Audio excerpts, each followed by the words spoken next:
right, Craig. We've got 9 minutes to get a decent lap in.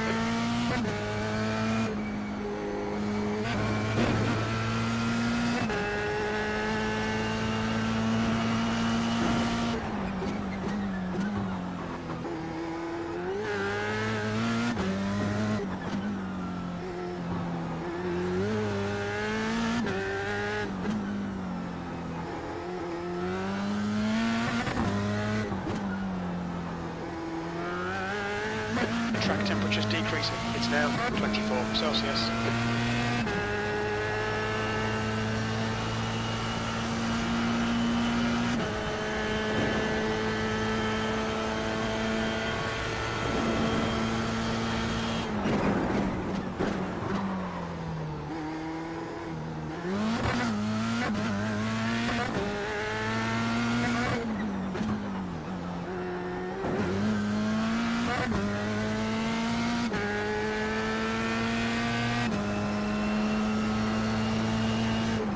Green flag, green flag.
V6, that puts you 0 seconds off the pace. Sector 1 is 0.3 off the pace. We need to find a 10th in Sector 2. Sector 3 is 0.6 off the pace.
V8, Sector 1 is 0.4 off the pace.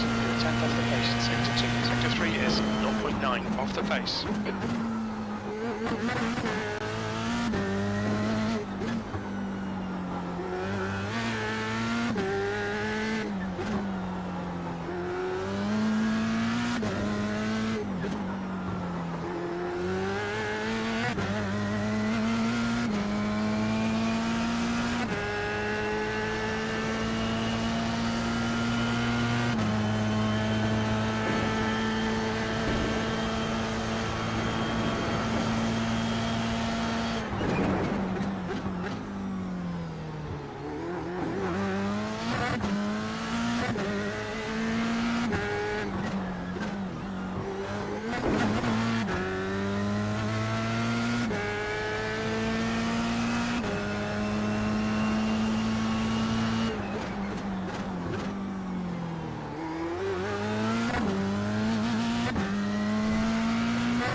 P7, 14.148. as your quickest lap of this session, you're now 1.1 off the pace.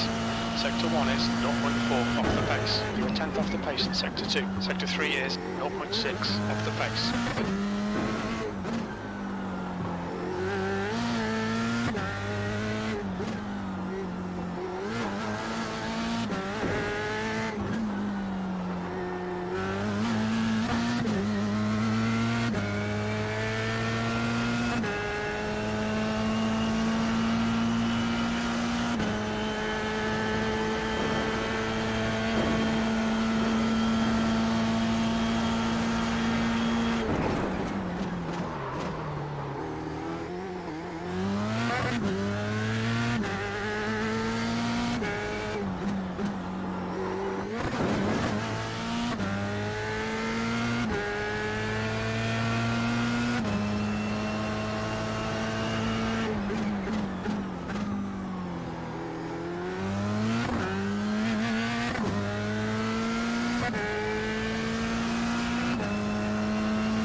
P6, that's your quickest lap of this session. You're currently 0.9 off the leader's pace.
That puts you 1.1 seconds off the pace. Sectors 1 and 3 Checkered are flag, checkered 0.5 flag. off the pace. We need to find a tenth in Sector 2.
That's the end of the session. 6th place.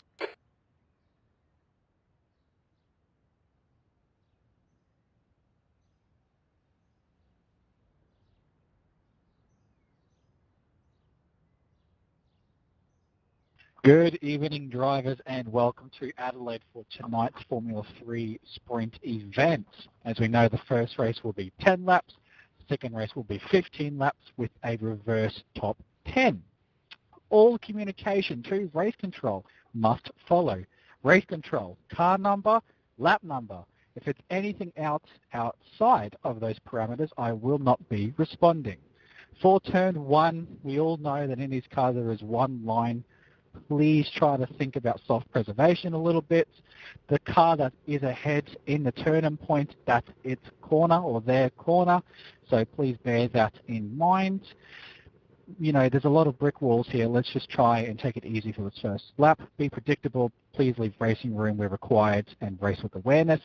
And if you want an incident looked at, please call it in. Apologies for last week. We'll have a new power supply this week, so we should be just fine. Race smart, keep it clean, and have a good night.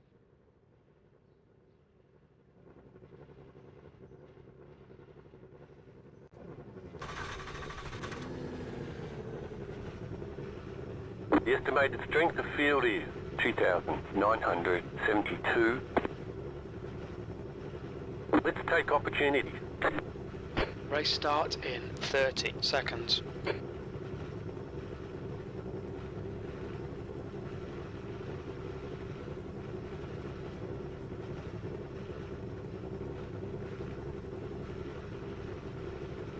Field strength is 2,910 minutes. The track temp is 24 Celsius. The air temp is 20.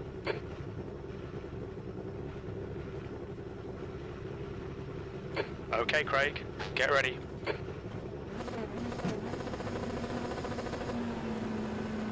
This will be a standing start. Green, green, green. 10 to go, this time by.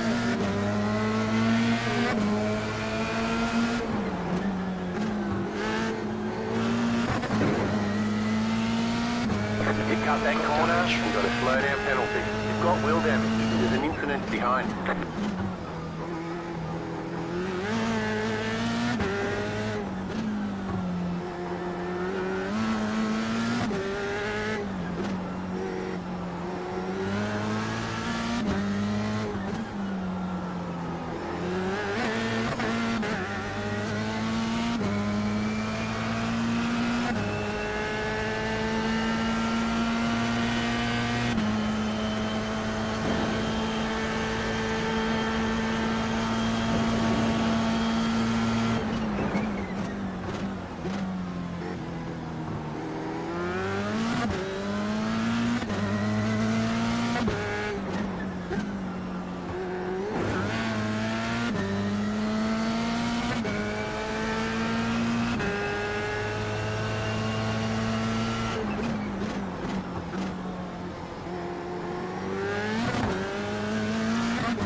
Alright, Craig, we've got chances here. Let's make sure we can take them. P6.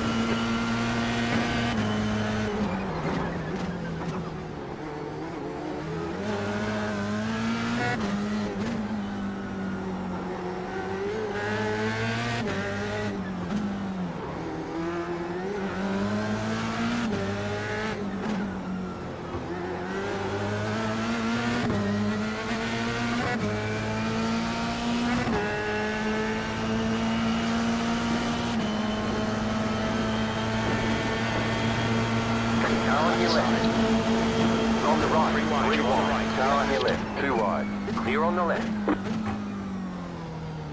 There's an incident in the Ketteville hairpin. We think it might be Mark. Your front wing is gone. Probably lost major downforce. Watch for understeer. That aero damage is probably slowing you a lot.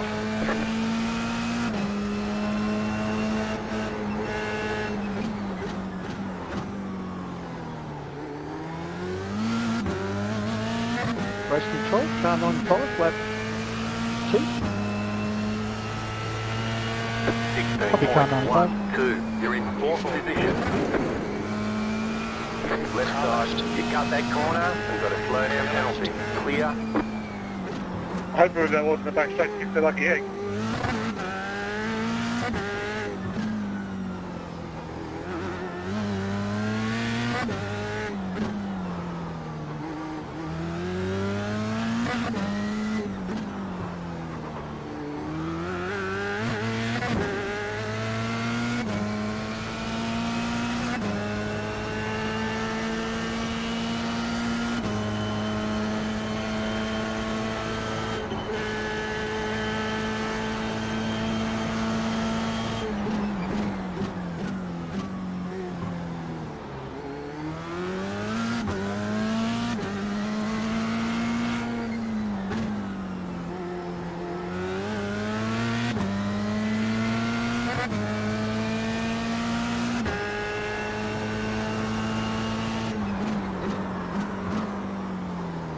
Right car side. right.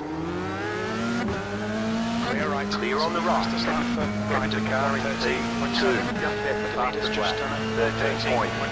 13.673. Sixth place. Come on, man. 18.3. It's 4, fast. We 5. need fast right now. You cut that corner, you've got a slow down Car penalty. Car right. Still there. Right side's clear. Clear on the right.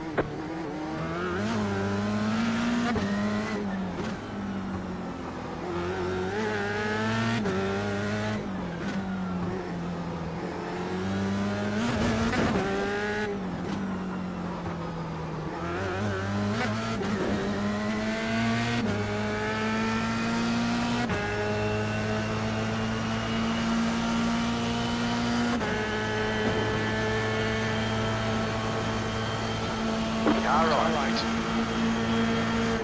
Still there, hold your line. Clear right. Clear. Bad luck, Craig. Come on, don't let him get away.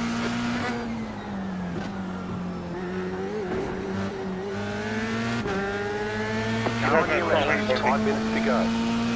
Stay on the right. Clear left. Clear. The car in P1, just set the Push like a fastest lap. bastard, we'll get this going. 13.413. 18.426. Car Isn't good enough. Come on, stop 130, concentrating. lap 5. Copy car 130.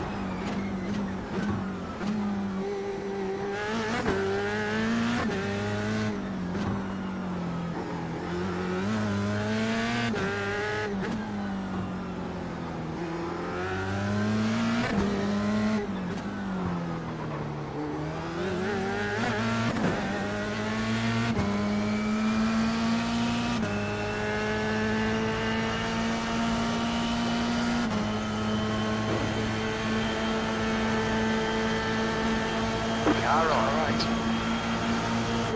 Still there. Clear right. Clear. That's disappointing, but shit happens. Keep pushing.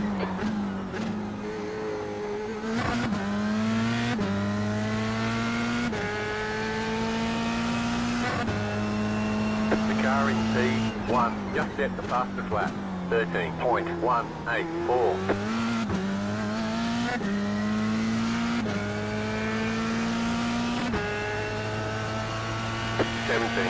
Come on, get back together. 17.425. Beat out. Stay sharp.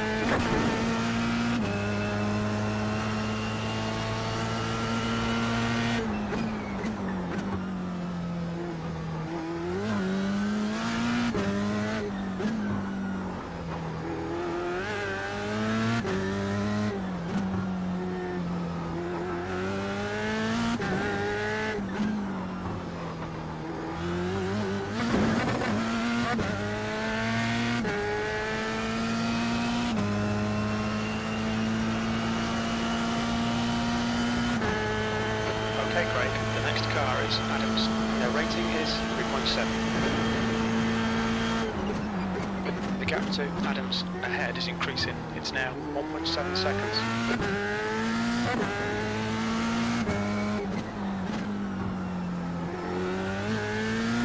The leader is running 13.406.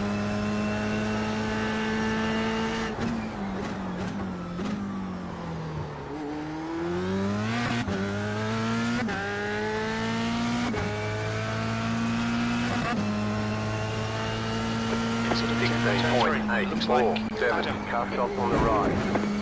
Go left. Slow down. You got a penalty for cutting the Right course. side's clear. Car right. Clear on the right.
17.396. 9.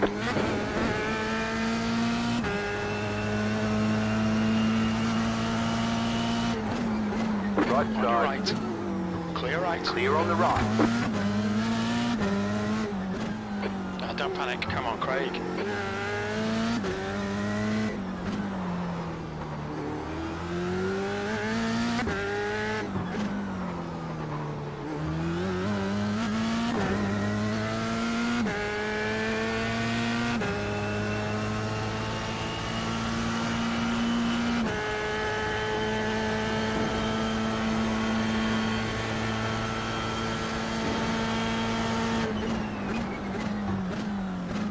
You've got 2 laps to go.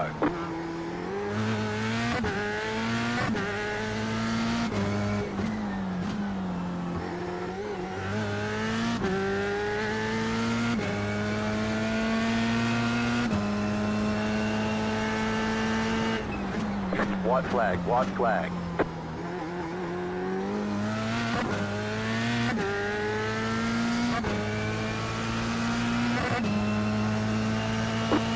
One more lap to go.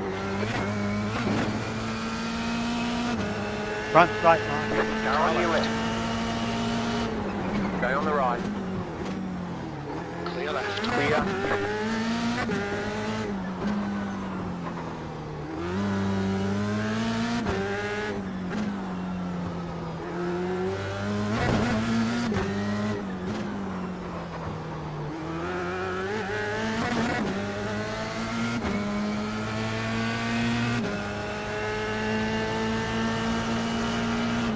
Right side. Right. Stay on the left. Right side's clear. Clear on the right. Come on, mate. Defend your right Right side. side. Clear right. Clear. Left Left side. side. Clear left. Clear.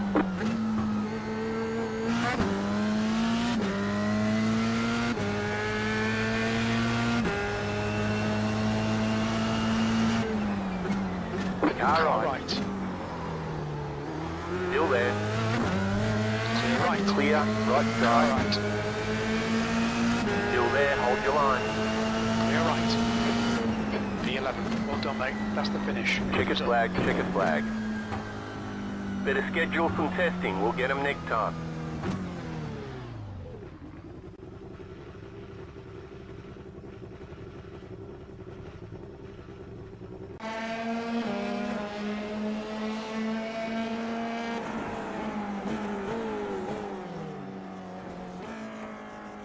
That's the end of the session.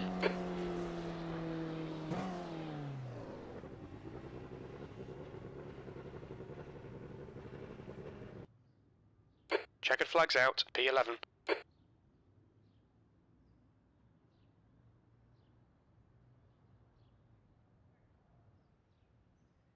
Not sure how you did that, Craig, but good job.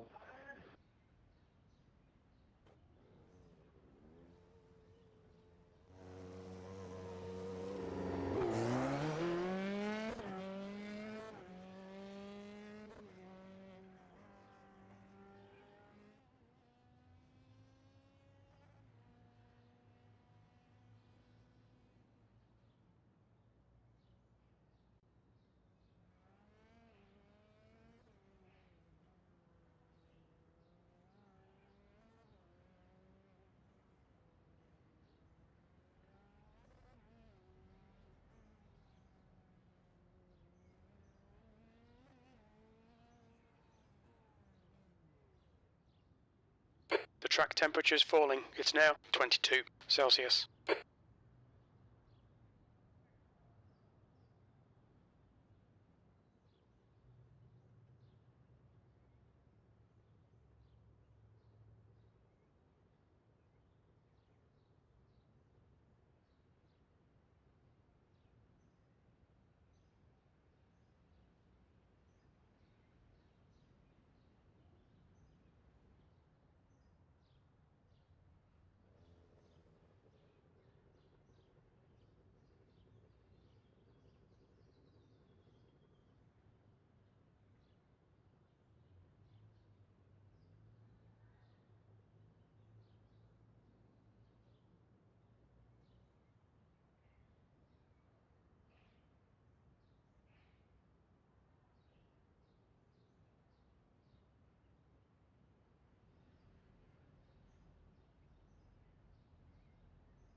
That's the end of the session. P11. Sounds like you did well to miss Barrel H bouncing around in that crash. I mean, Brett Parker. Yeah, I held on.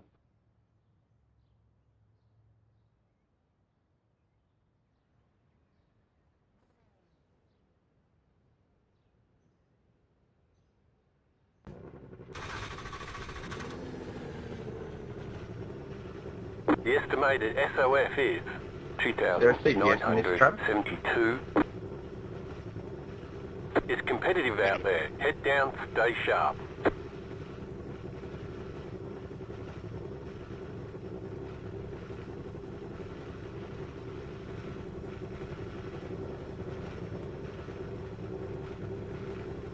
You've got cold tyres, we need to get some heat into them. The track temp 5 is cars left 21 to grid. Celsius. The air temp is 19. The strength of field is 2,900. Here we go, get ready.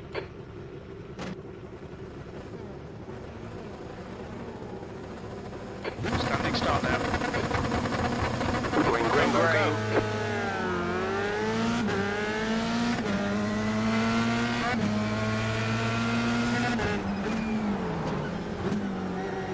Car on your left. Clear left. Clear. Left side. Left. Still Clear there. left. Clear on the left. Incident in Wakefield. Looks like it's The next car's the leader.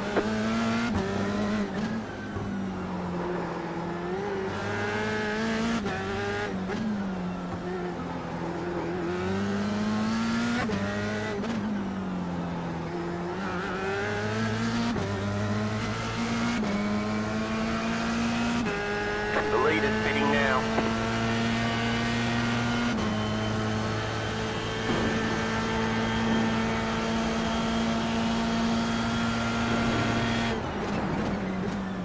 Right car side. right. Right side's clear. Clear.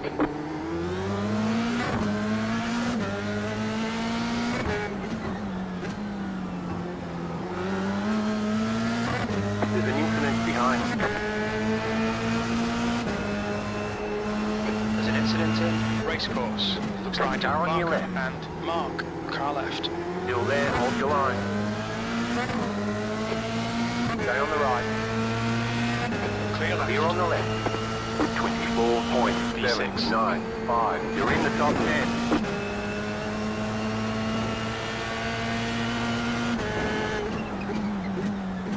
Go right. There's an incident. Car Wakefield. on your Looks left. like Purvis. Left side. Car left. Stay on the right. Clear left. Clear.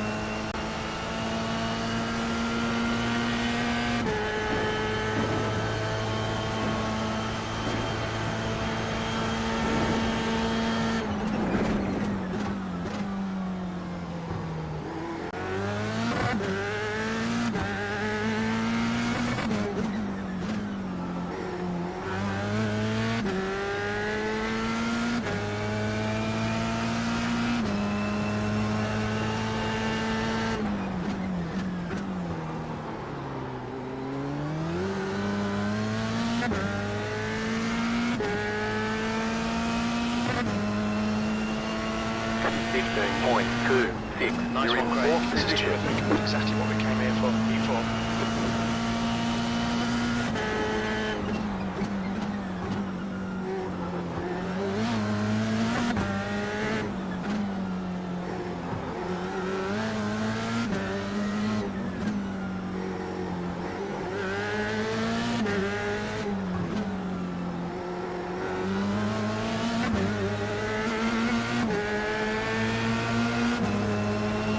Car on your Left left. Stay on the right. Still there, hold your line. Still there. Still there. Clear left. Clear. Looking great. That's mate. Well done.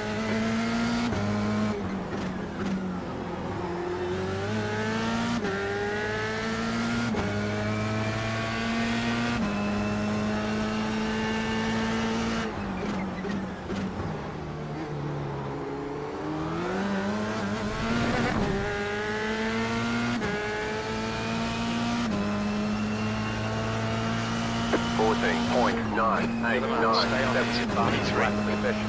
You're now in third.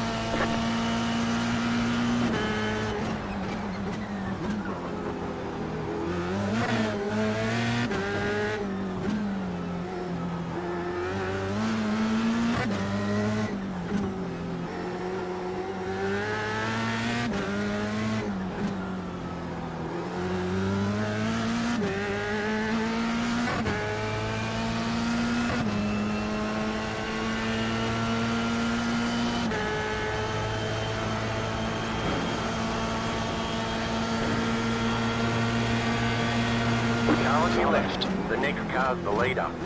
Clear left. Clear on the left. Brilliant. Nice one. Come on, Craig.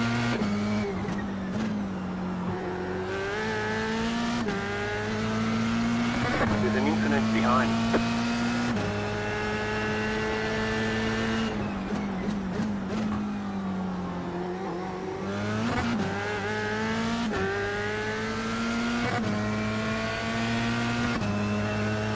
Cat 46, lap 4. This is great. Come on, keep nailing those Fastest exits. lap of the Waiting. session. Nice and smooth, you're running second. Doing great. Really good job.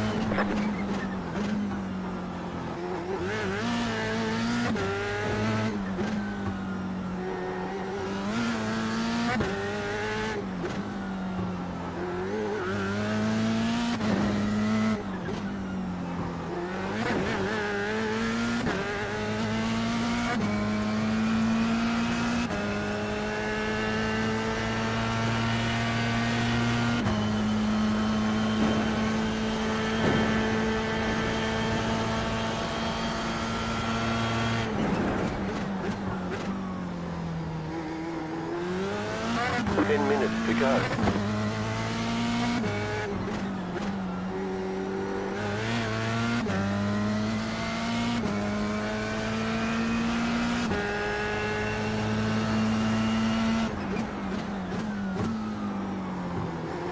There's an incident behind. Incident on Mistral hairpin. We think it might be Adams and Coyle.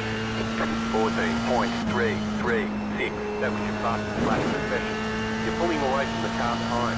The gap is 2 seconds.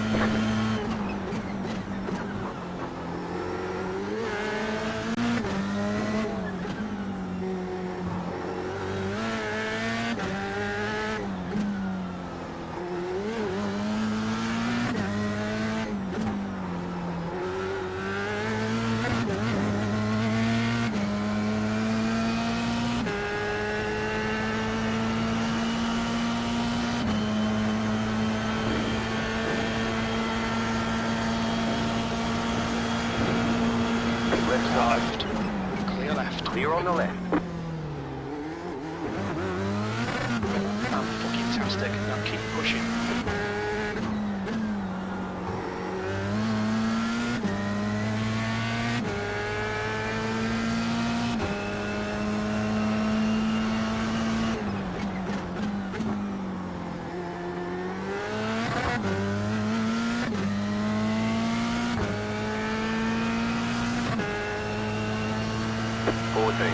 .209. Just set the fastest lap of the session. You're in first.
14.751. Okay, great. Halfway home. Fuel's good. Gap to P2. Behind is increasing. It's now 1.1 seconds. Let it go and flag for debris.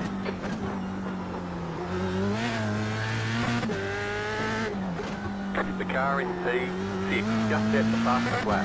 13.649.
Fastest lap for 1:13.4. There's an incident in Car turn in 3. Looks like P5. it's Just kick. set the fastest lap. 13.419.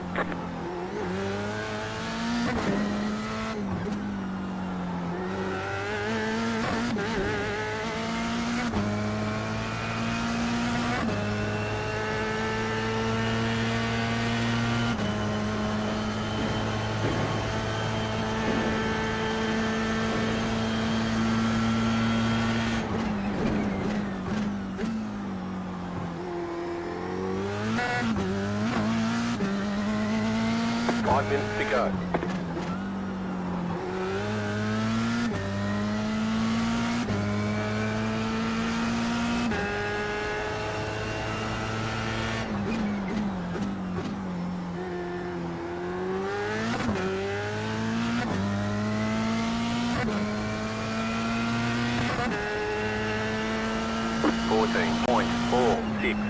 The lap time was 14.5.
You've just done a 1:14.1. You've used half your fuel.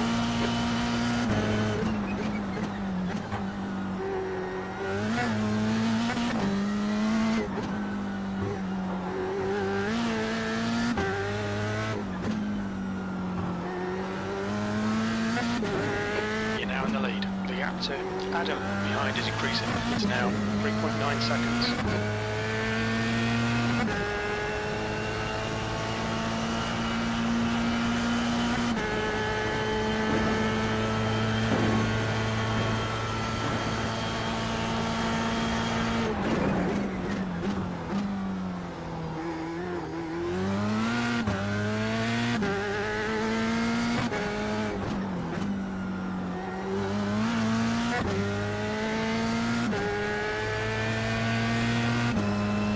Incident in turn 3. We think it might be Davis.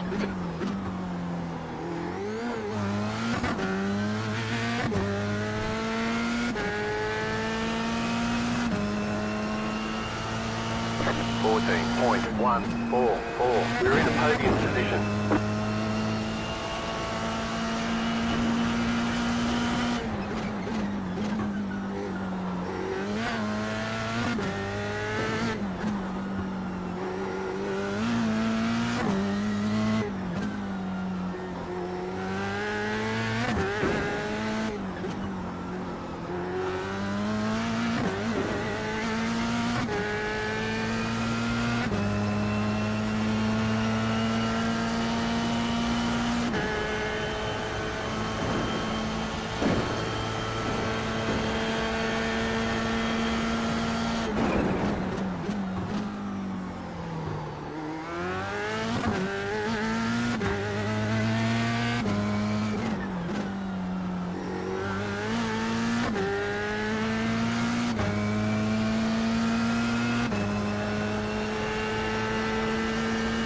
I need one more good lap.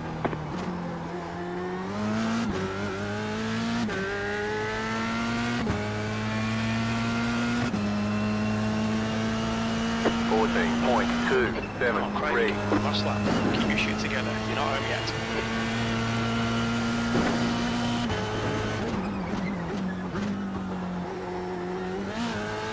The car in P3 just set the fastest lap. 13.206.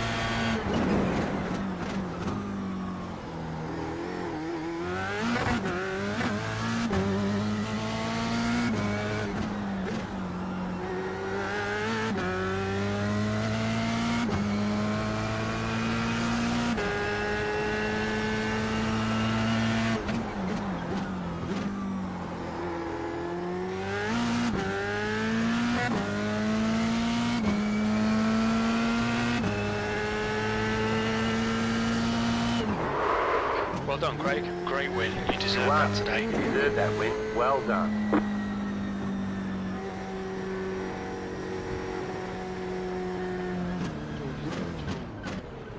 The sixth best Formula driver.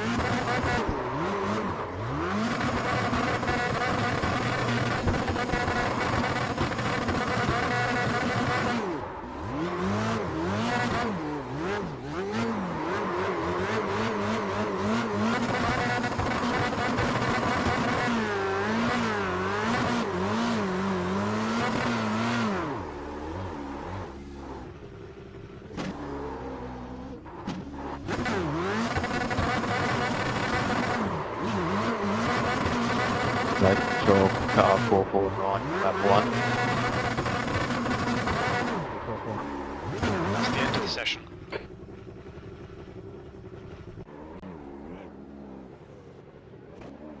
No.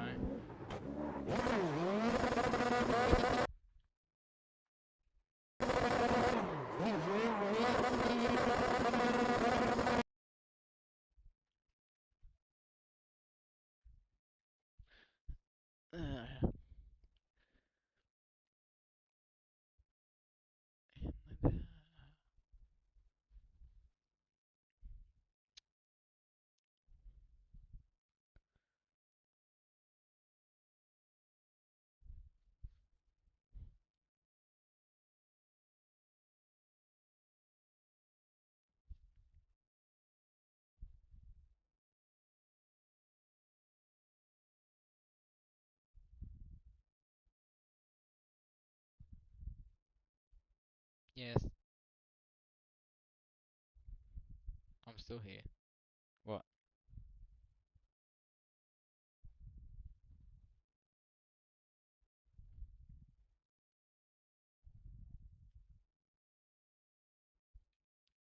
Wait, what?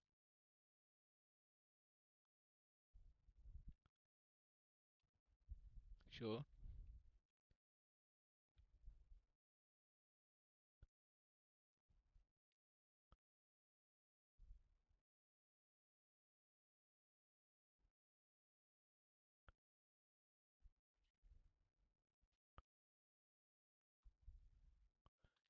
getting money back.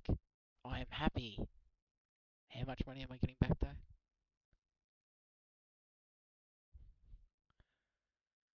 Okay, let's just take a screenshot of this and then.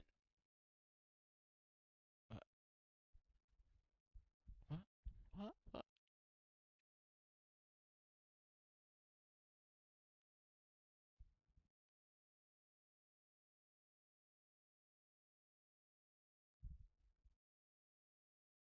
How am I gonna do this? Oh, that's how.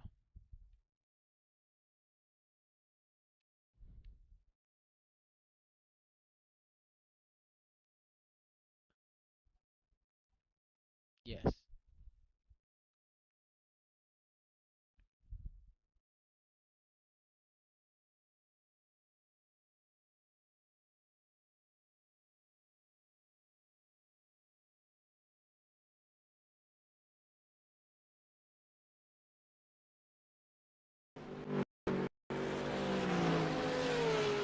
New fastest lap for B, 111.55.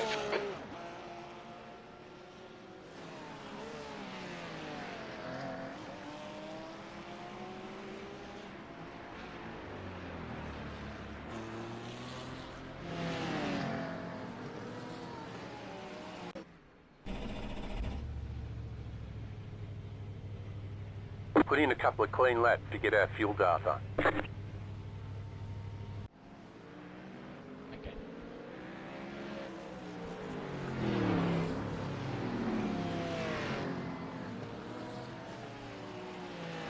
New fastest lap for B, 111.38.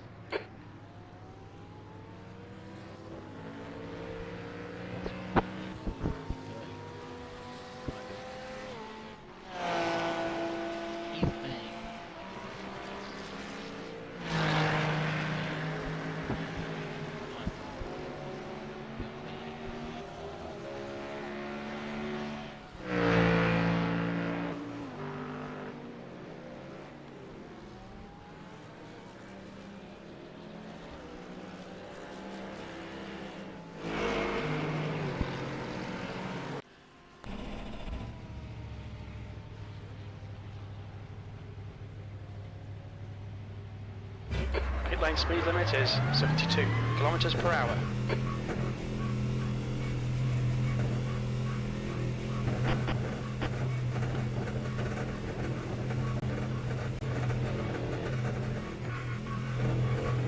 All clear on pit exit, you can push now.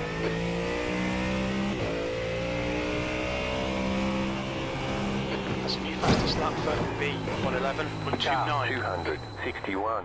Just set the fastest lap. We have damage. 11.288. You've got wheel damage.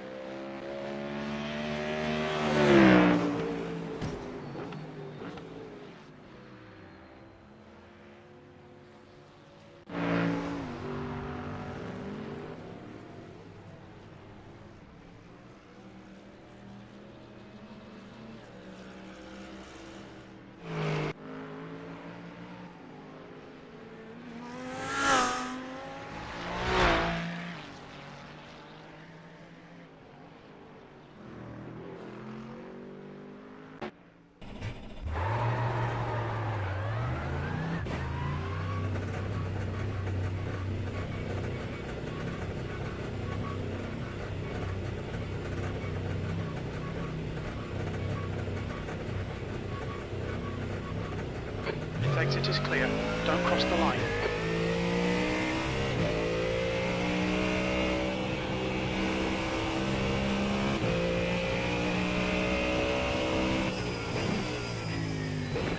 Sorry, didn't see it.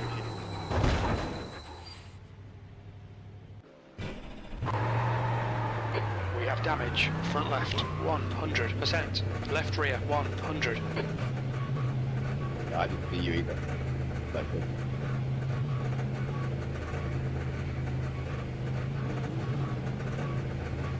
Pit exit looks clear. Cold tyres all round.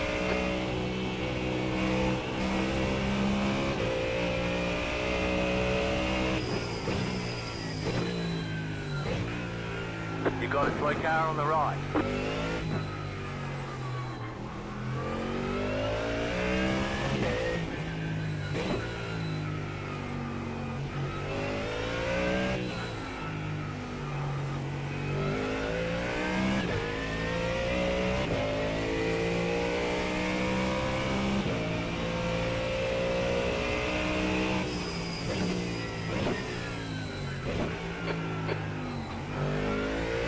You got a slow car on the right. Go right.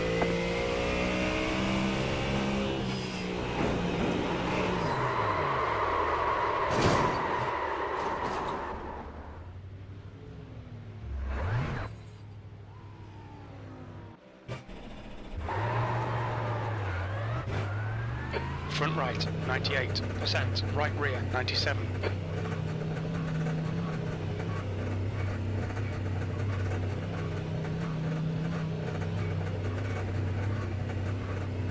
Your exit is clear. Watch the white line.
You got a slow car on the right. Car stop on the right.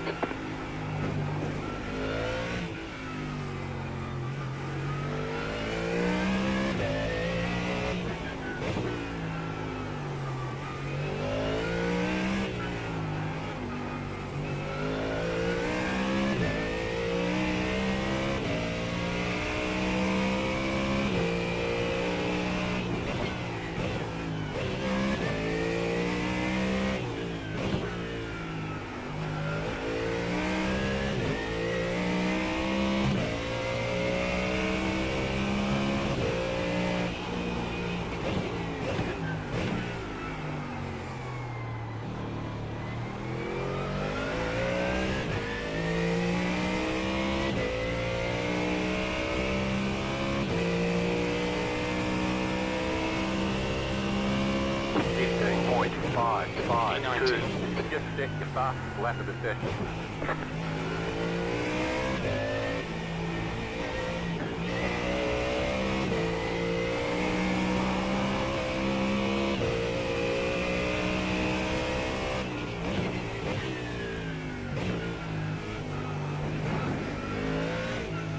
Car on your side. left. Clear left. Clear on the left.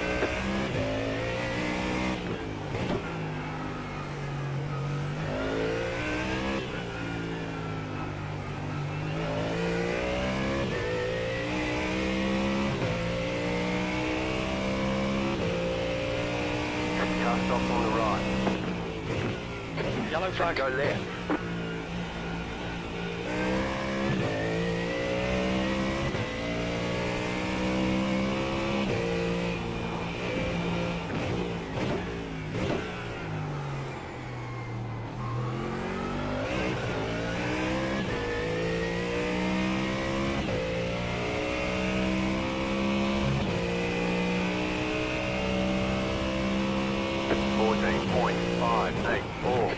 Check going, We've mate. got good fuel data. Yellow flag. Stop on the right.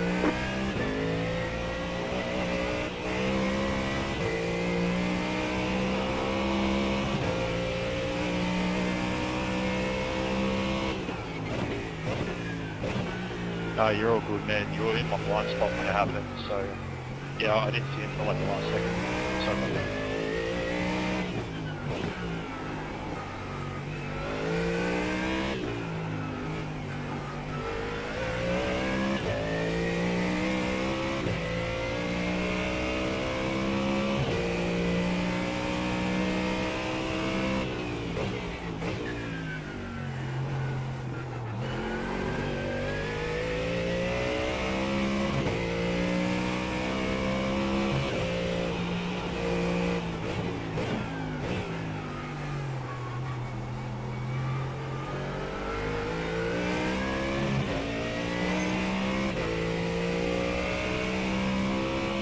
Okay, Craig, as your car exits in the pits, heads up. 13.186. You're now 1.9 seconds You got a off the slow leader's car on the pace. right. Sector 1 is 0.47 off the pace. Sector 2 is 0.6 off the pace. Sector 3 is 0.8 off the pace. The guy behind has just done a 115.13.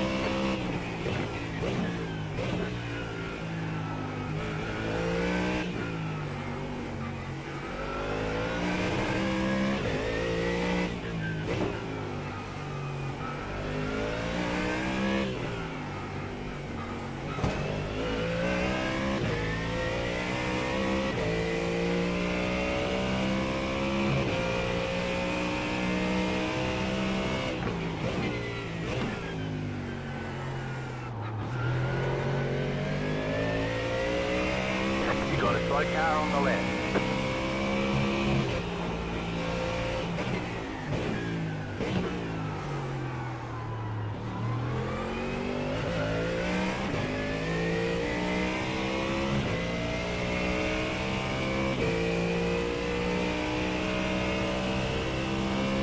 You're currently 2.1 off the pace. Yellow flag.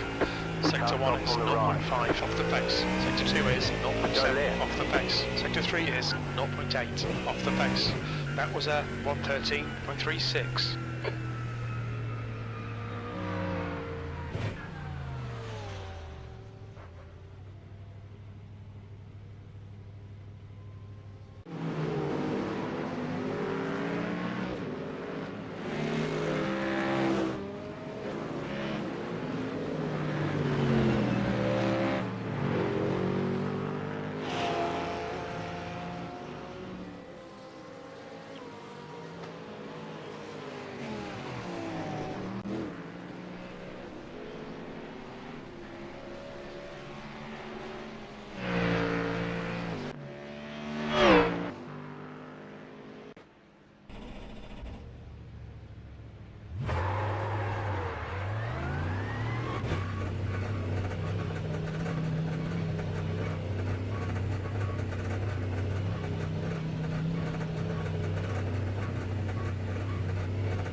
Watch your mirrors, there's a car approaching.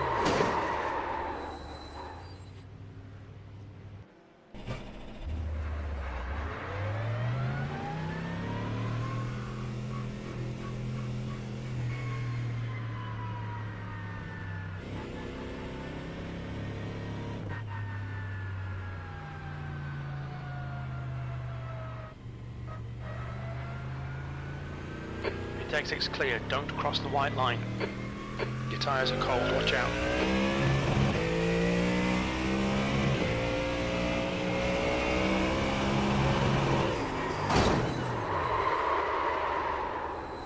There's damage.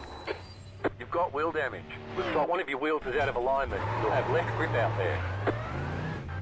Left front, 100%. Left rear, 99.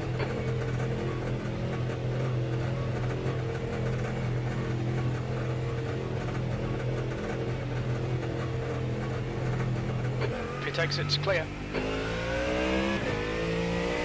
You got a slow car on the left. Go right.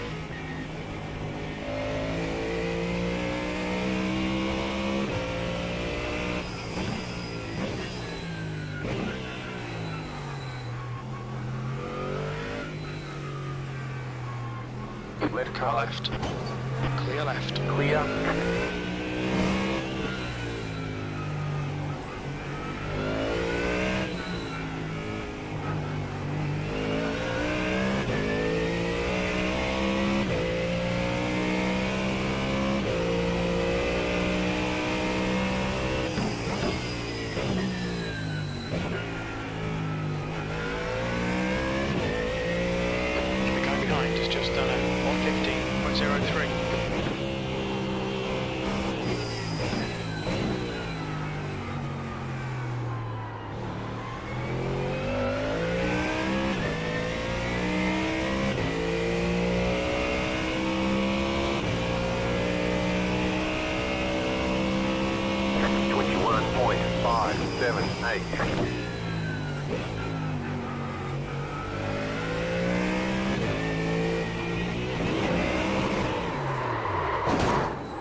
We're damaged.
The guy behind has just done a 114.26.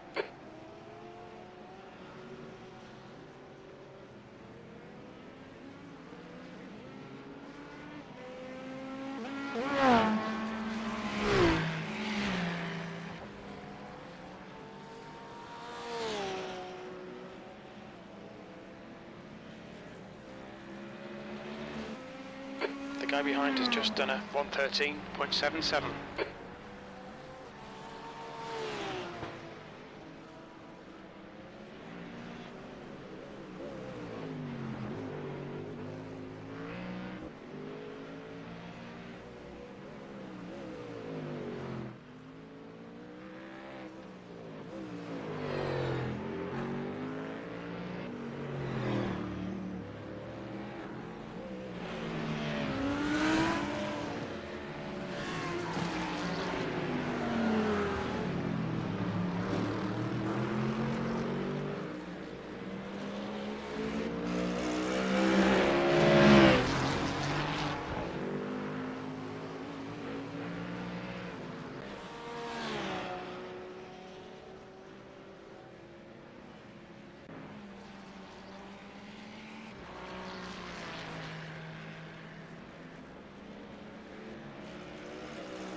The guy behind has just done a 113.35.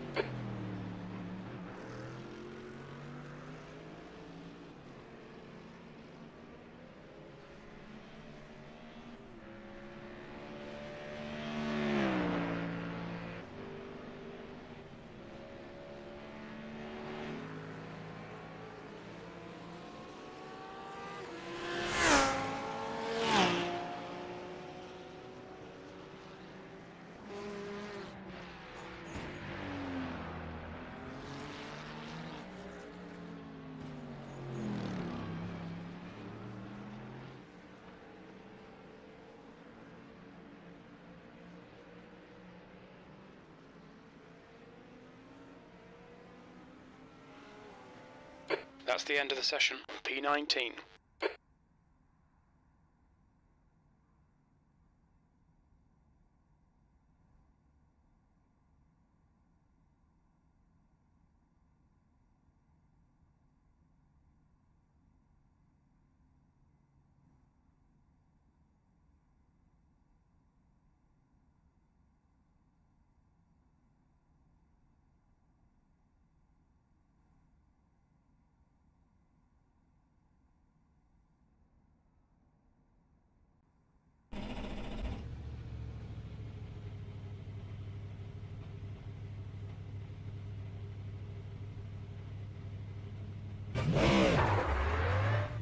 We've got 11 minutes to do the business.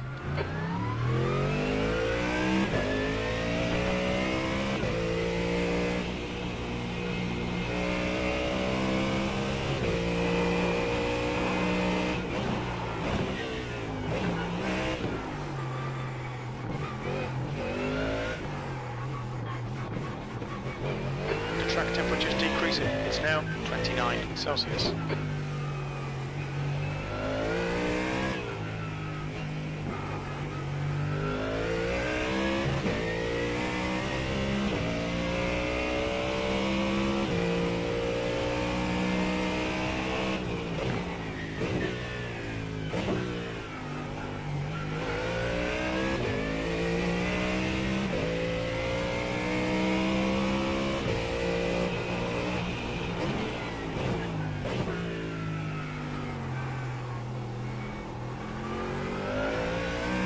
Green, green, green.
You got about 5 laps of fuel left.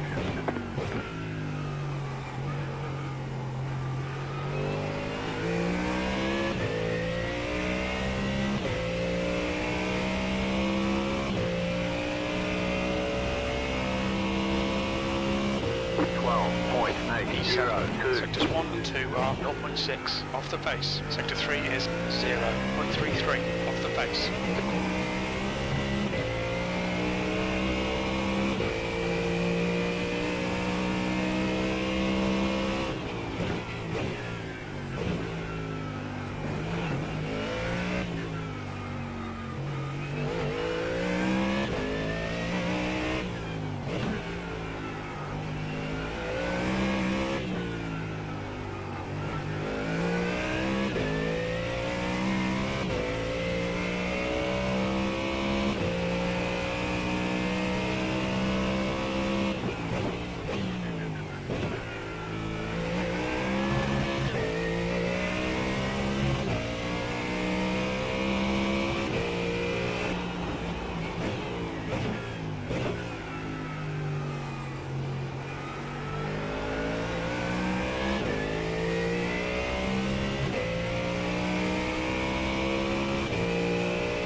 V8, that puts you 0.9 off the pace.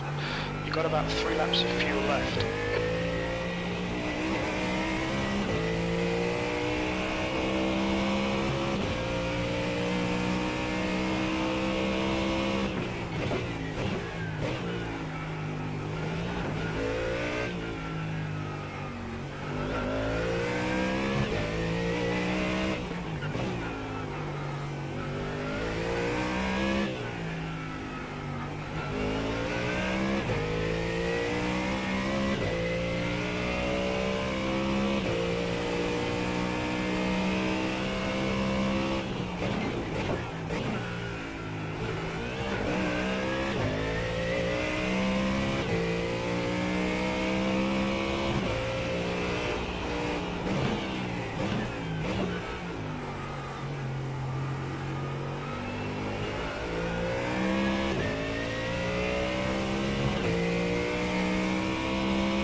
V12, that's your fastest lap today. Only 2 laps of fuel left.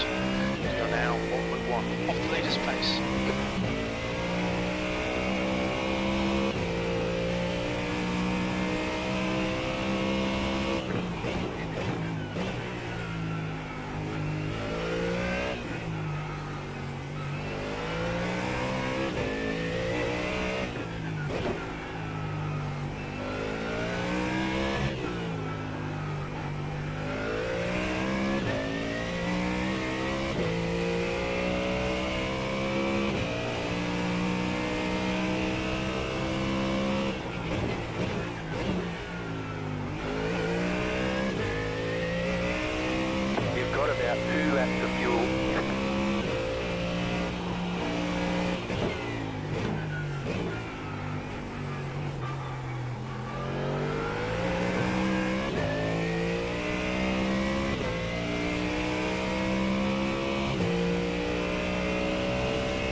5, 14th. This is the last lap of fuel.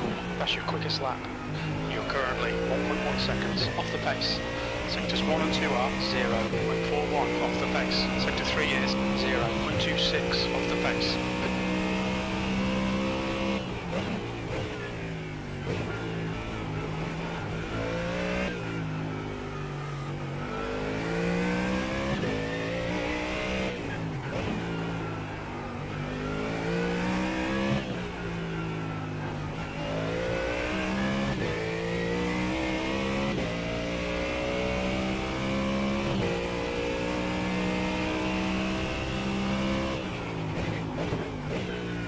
Box this lap, please, Craig. You have about 1 lap of fuel left.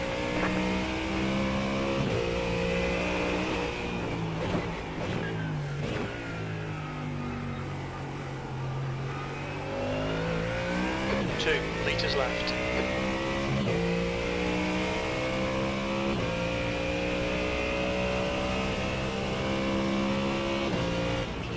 All right, there's checkered flag.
That's the end of the session. P17.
Welcome. We've done this once, let's go again. One to go, next time by. Line up on the right side. We've put in plenty of fuel to finish the race. Closed, pit road is closed. The estimated strength of field is 3,279. Let's take opportunities. Strength of field is 3,200. The track temp is 57 Celsius. The air temp is 29. Okay, Craig, there's some good drivers out there. Our target is to finish around P14. I can't do anything. I forgot we're in Florida. It's summer over in America. So track temp of This is a rolling start. Follow car number 511 in the left lane. Even though the air temp's only 28.2. Oh well. That's Jetstar 911. Car, Jetstar. Safety car speed is 81 kilometers per hour.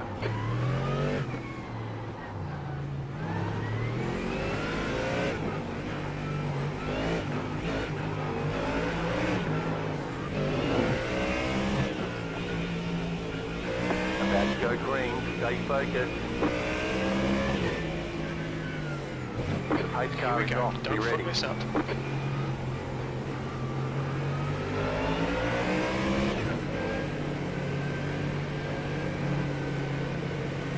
Go, go, go.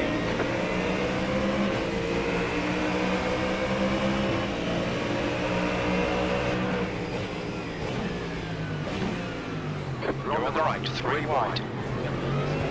Fuel hold. Left side, 2 wide. Still there, hold your Clear line. left. Clear on the left.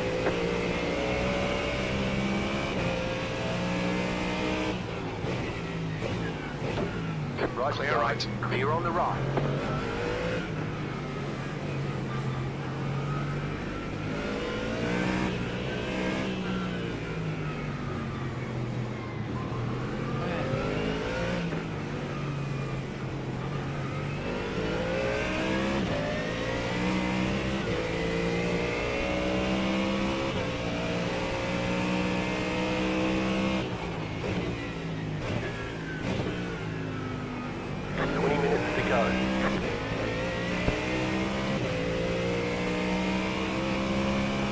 Queuing up now should get us to the finish.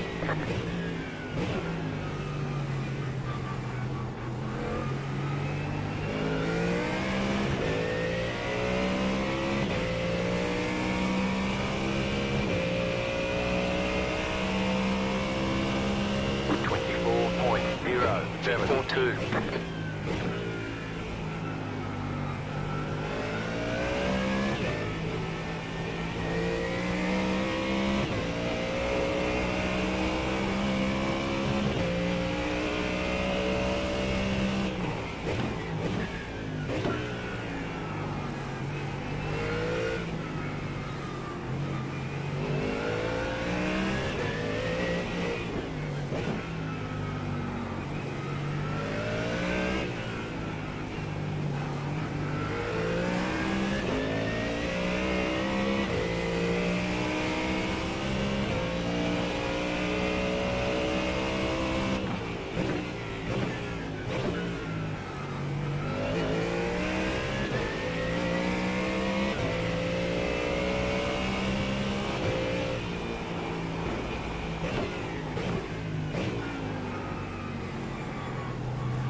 13.73.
Fastest lap, 12.393, 13.818. Just set your fastest lap to second.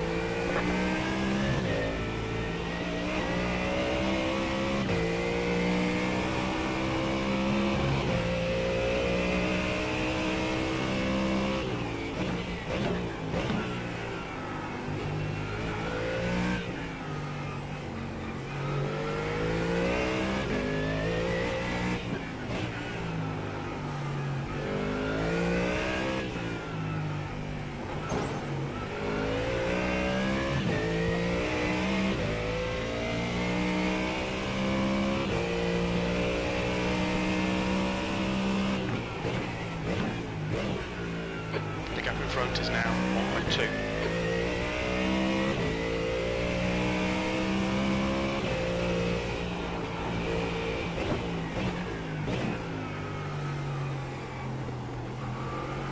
The guy in front is Chen. The car in P1 just set the fastest lap, 12.124, 13.237. New fastest lap for you.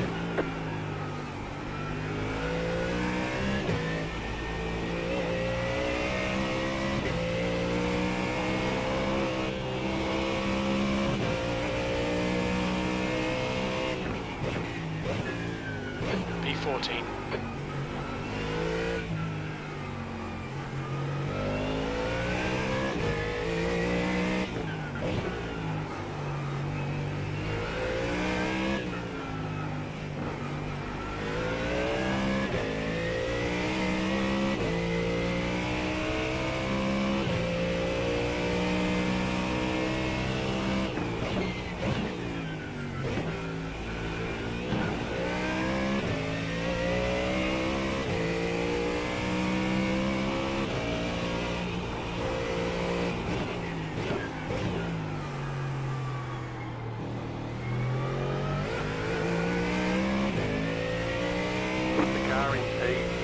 Just set the fastest lap, 12.009, 13.648.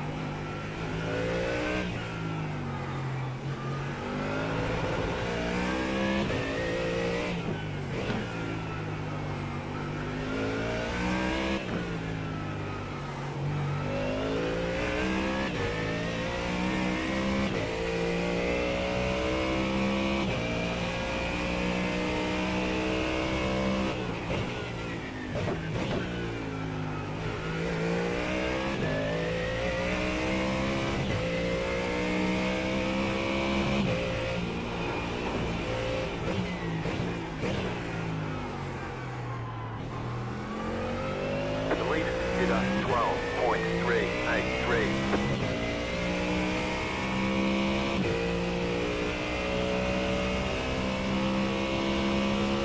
$13.269.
13.18. New fast flat for you.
Minutes to go. The car in P1 just set the fastest lap. 11.899. We are where we expected to be. 12.995.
Leader is running 12.155.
Minutes to go.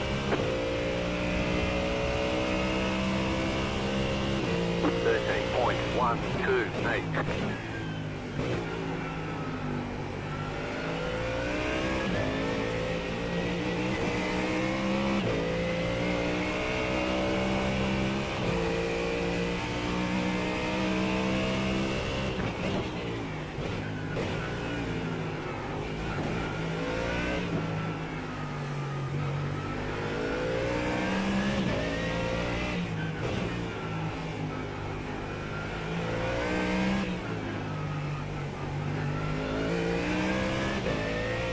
About 5 laps of fuel left.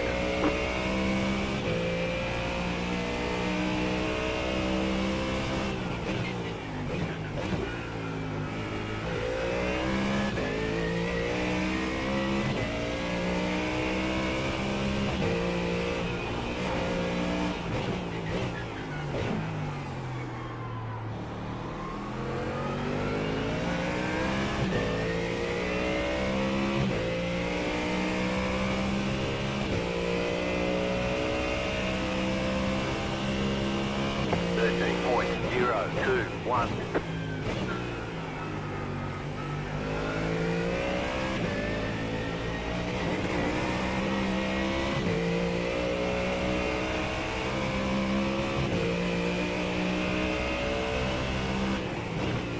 Car right. Right side's clear.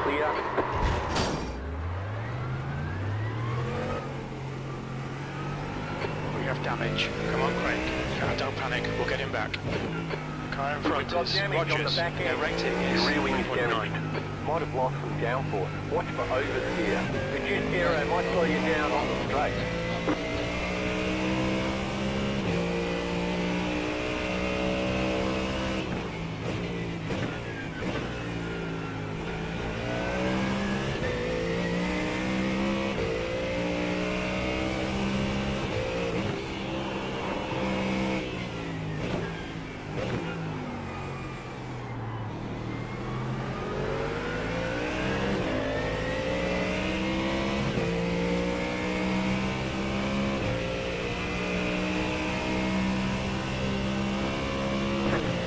.278. 15th place.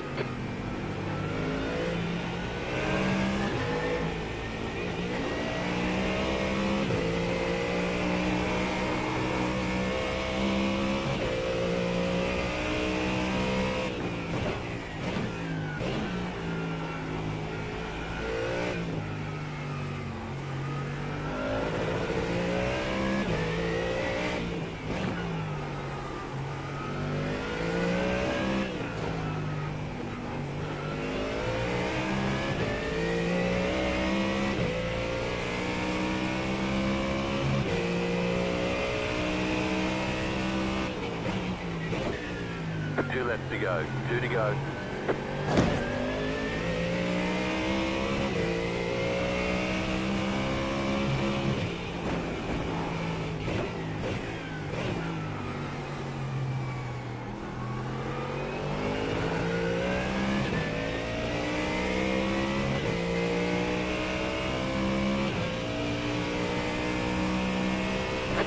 Slow car on the right.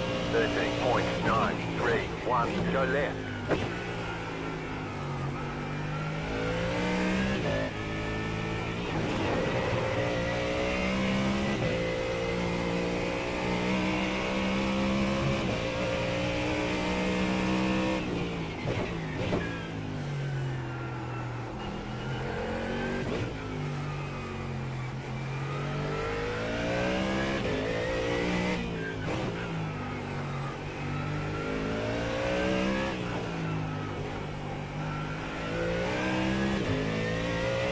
You've got about 2 laps of fuel left.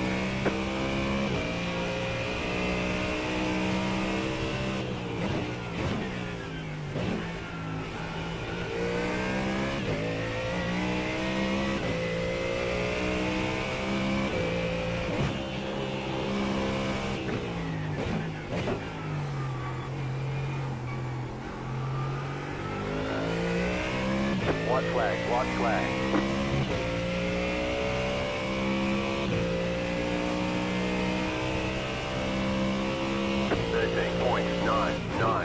Last lap.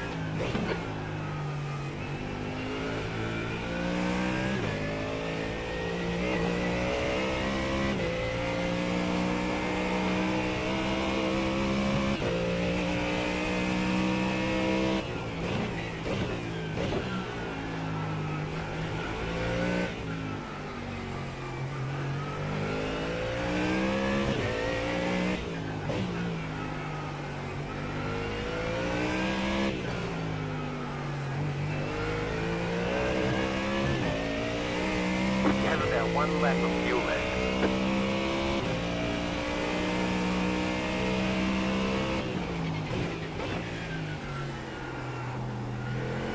Two litres remaining.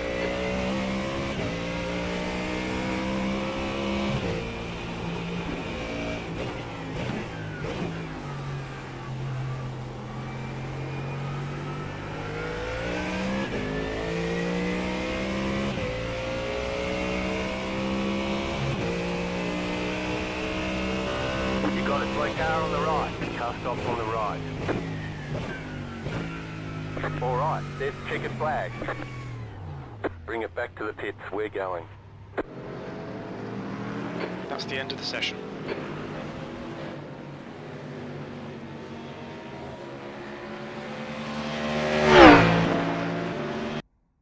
Checkered flag, P15.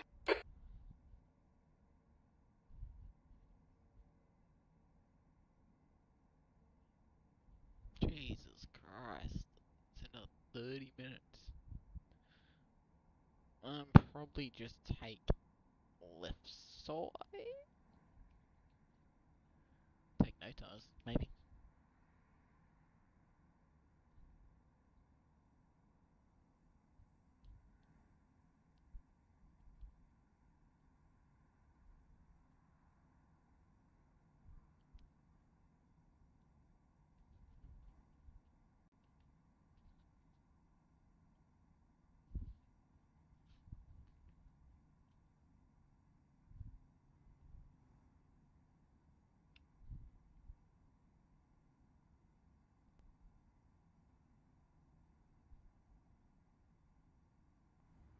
The track temp's increasing. It's now 38 Celsius. It's gonna be late as well.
That's the end of the session.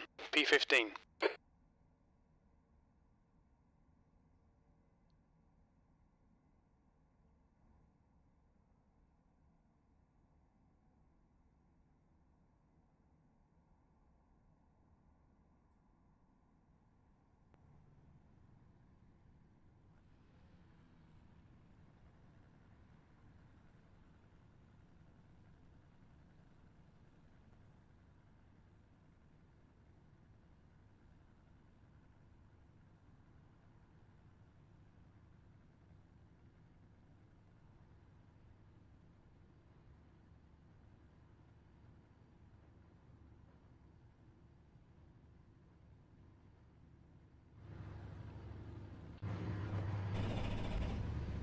The One to strength go. of the field Next time is by, line up on the right side. 3,200. You'll have to stop for We more have no fuel before recorded the race pit is over. timings. Pit Don't road expect is reliable closed fuel right now. estimates. The The estimated track temp SOS is is 36 Celsius. The air temp is 28. 3,279. Rolling start. Get ready. Follow car number Tight field today. Look for 097. opportunity.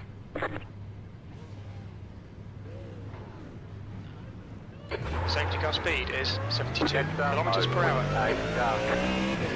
Jet start, 97 car. Jet start, 28 car. Got wheel damage. damage. You're ahead of this Got guy. one You of should your be wheels is out behind of him. alignment. You'll have less grip out there. We got damage on the front end. Reduced aero might slow you down on the straight. Get ready, going green. Catch up to car number 028. Eight Be car ready. is off. Watch for the Be ready. lights.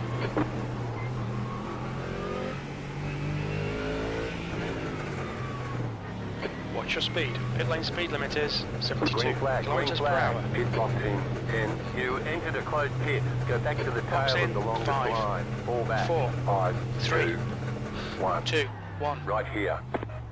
Box now. All the damage is repairable.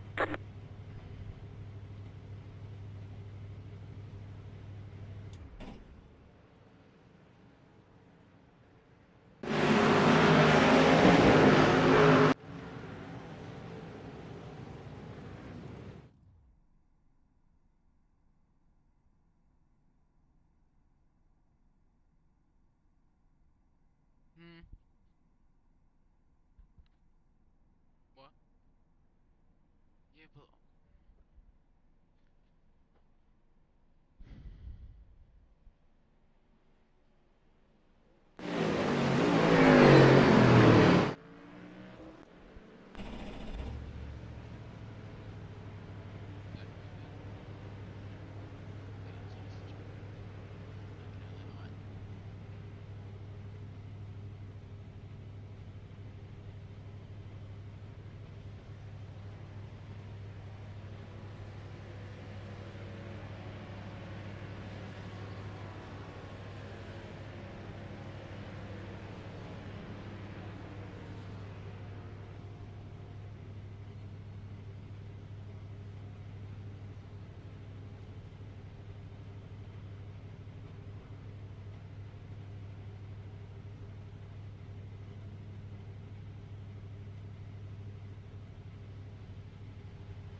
There's an incident ahead.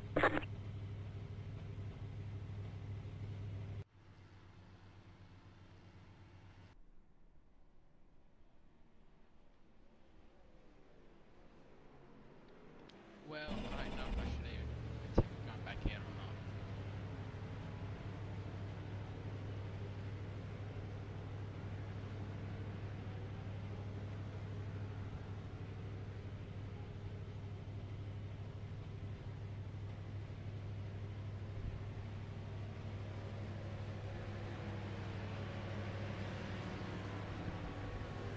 The leader has just done a 113.14.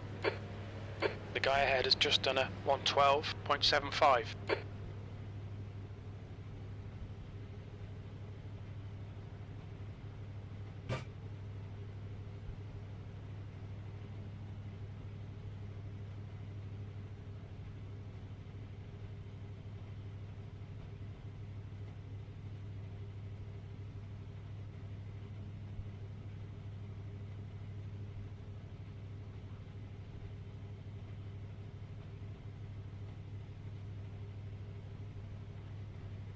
take to the grid, or did something happen on the formation? Yeah, Daniel Bondi? in front and I had nowhere to go, so... Hello? Earth to Gundagai? Oh, there he is. What's going on? So Daniel Cheney spun before the start, just after we started rolling. Oh, I was trying to catch up, and then I was stuck because no time to react because of ding, etc. And then, yeah, we've made contact, and that's me done for the night. Ding. Here it is on screen. So Cheney's had a moment. There's his rear wing gone. So he's had a spin down. Okay, so this is a tricky trip up point of the circuit. We saw a few people come undone here in the supercars. And Cheney has gone too deep into the corner, and Bondi, yeah, okay, nowhere to go, I see. Yep. Unfortunate for both of you. Ends what was not a bad night, all things considered. You'd be disappointed with the 15-second penalty in race 1 of the Formula 3s, mate, but you've well and truly made up for it in race 2. That was a nice win, I thought. Yeah, I was really happy with that win. Nice drive by me, kept it clean. Race 1, very poor driving by me, but it was what do I think situation. I had to pull out and venture on it, just a bit too much. It's what it is. Indeed. That's live. That's Richard Mitchum. And into the side of him was Harrison Denbrinker. Stay with me, Bonnie. A couple more questions for you in a moment. James McKnight with the black flag also remains on pit lane. So, disappointing night for him. Or at least a disappointing feature race for him, all things considered. Considering that he's down 14 spots. He did finish in the top 10 in the opening race. Was due to start from 4th, which means he was 7th across the line in that opening race. Down we go again. And Bryce Young's up on the outside of Luke King. In behind there, you've got Richard Mitchum, Dan Brinker, you've got Edmonds, you've got Haynen, you've got Cubis. And wide was Luke King, but he shuts the door nicely until, he had to get across there and block off a would-be attack from Bryce Young. Plenty to chat to Bondi about because he did snag that win in Formula 3. We'll get back to him in a moment. And I'm sure he's not too worried about the fact that he's in a position where he can chill here in the commentary box for 32 minutes with us. And then that way, that's one less interview we've got to do post-race as well, Dan Yeaman. So we might have an early night tonight, my friend. Luke King, Bryce Young, Richard Mitchum. This is the 4th last race of the season. We go sprint racing again next week, if you don't mind, ladies and gentlemen. That will be at the Red Bull Ring in Austria. We'll have the AM Split opener, the Pro Am Split feature from that round of the series, and then 90 minutes from the Circuit de la Sarthe from these guys to get us to the checkered flag as far as Term 2 is concerned. And speaking of the Circuit de la Sarthe, you may have seen hidden in the details there of the iRacing update that was published the other day, but they are going back to the Circuit de la Sarthe, and they're going to scan that legendary little internal Bugatti circuit, the circuit so synonymous with the French Motorcycle Grand Prix, a circuit that I've been wanting them to get onto these platforms for quite some time, a circuit that I think will be brilliant for Formula V and Mazda MX-5 and Toyota 86 and even TCR racing. I think it'll offer up plenty on the platforms of the GSRC in the months and years to come. I'll get you all blokes' thoughts on that in just a moment. In the meantime, King, Young, Mitchum, Dan Brinker, Hayne, Edmonds, Cubis, the top 7. And then Matty Dench up there in 8 spots. Slow going for Denchy on the up 1 spot so far. Adam Hayne, the big mover, looking to do the double tonight. Dan Yeoman, he's up 5 spots so far. Yeah, ticking the boxes for what he needs to do at this point in the race, although decent wall of traffic in front of him here to make his way through towards the top of the race lead as they run on down the start-finish stretch, this airstrip they use here at St. Pete. And get lap number 7 underway. Also can't help but notice we are pretty tight on time for this one tonight. It's like 31 laps scheduled, but only 37 minutes to do it in. And every 5 to 6 laps we're going a minute over at 112s to 111s, currently the leader's pace. So it's 6 minutes for every 5 laps, which means that you get to lap 30, that's 36 minutes. So we're going to be right on the buzzer for getting the 31 laps in. Yeah, I get a feeling that we might go 1 lap short, actually. Very good pickup, mate. 1 minute 11.801. I mean, yeah, sure, you're getting the 5 laps in every 6 minutes, but you've got to take into consideration the transit time, any pace drop off, the pit stop time, etc., etc., etc. By rights, yes, we have got that. See, the shorter the lap, the less layover time, carryover time you got. So we've only got a minute of flexibility there.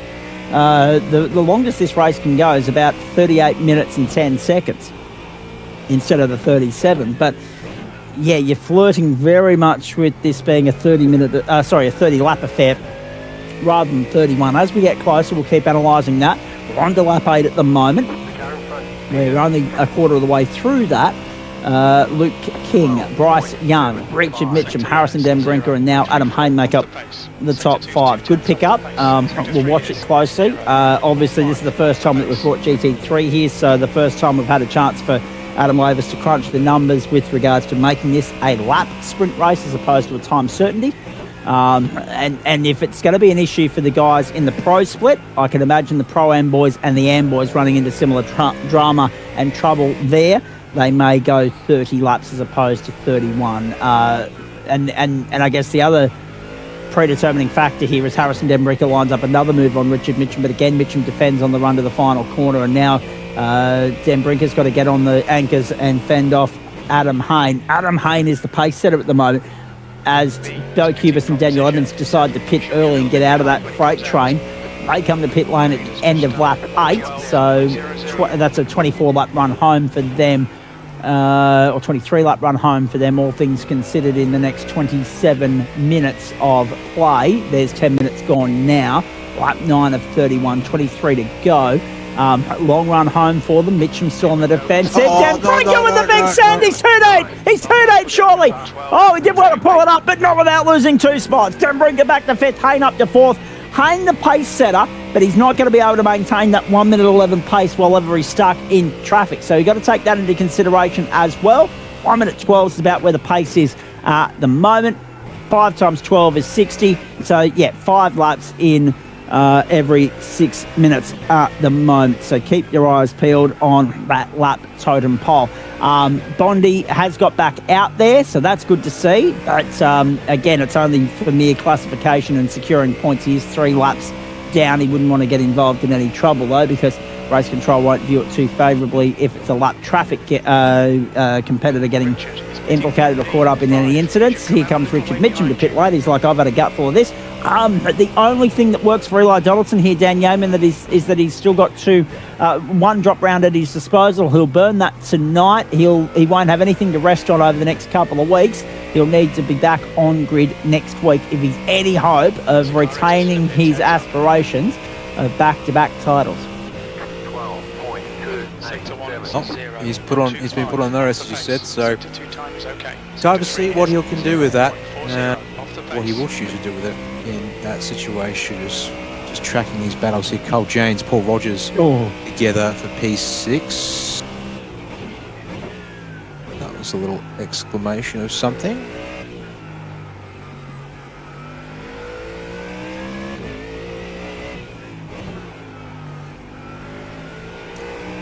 Get back to Bondi shortly, because he has got back out there on the racetrack. Actually, we might even be able to sneak in an onboard lap with him, and if it's not going to put too much pressure on him, he might be able to talk us through it around the streets of St. Pete.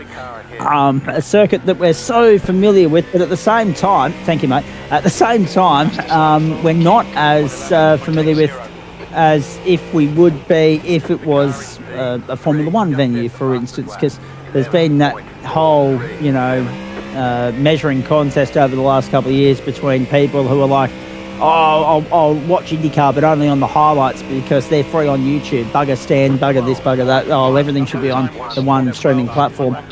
Wake up, ladies and gentlemen, it's not going to happen in 2026. So there has been a little bit of a drop-off in the IndyCar audience in terms of those that watch the racing live.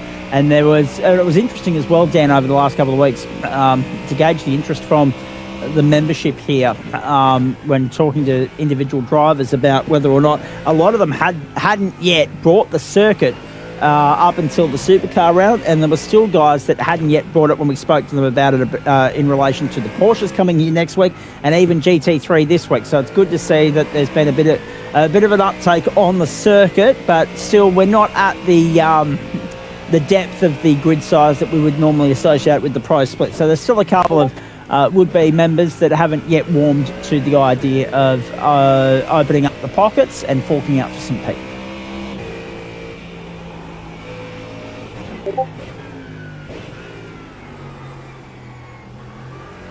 Andrew Neal, Bondi doesn't get in any trouble. Is that true? I'm not sure. In comes Nick Wood. In comes Johnny Bannack. Oh, hang on. We missed that for Johnny, did we? I apologise.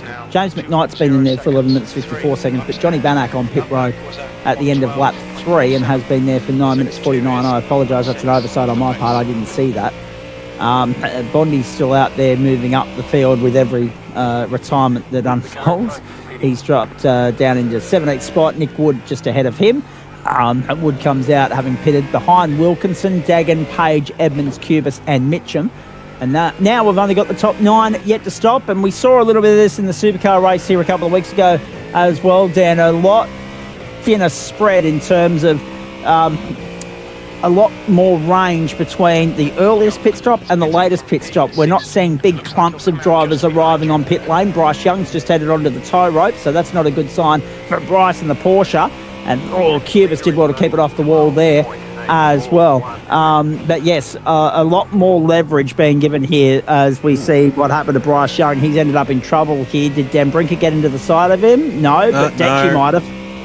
No, there's already damage to that car. I need to see if I can pick up maybe here. Bryce Young. He's going to slap the wall next to here. Watch this. Oh, no. Yep, that'll do it every day of the week. But unfortunately, in trying to take evasive action, Denchi's going to lose his front end here. There it goes. Yeah, Denchi's finished him off and lost the front end as a result. It's come back on, but that's iRacing Matrix for you. But yes, that's unlucky for Denchi. Not a thing he could have done about that, but now it means that he's on the back foot in 4th place because Race Control will be having a little bit of a look at that, I would imagine. But are you surprised? I'm not, to see such versatility in terms of we're not seeing big clumps of drivers arrive on pit lane. They're all being very selective with when they come to pit road.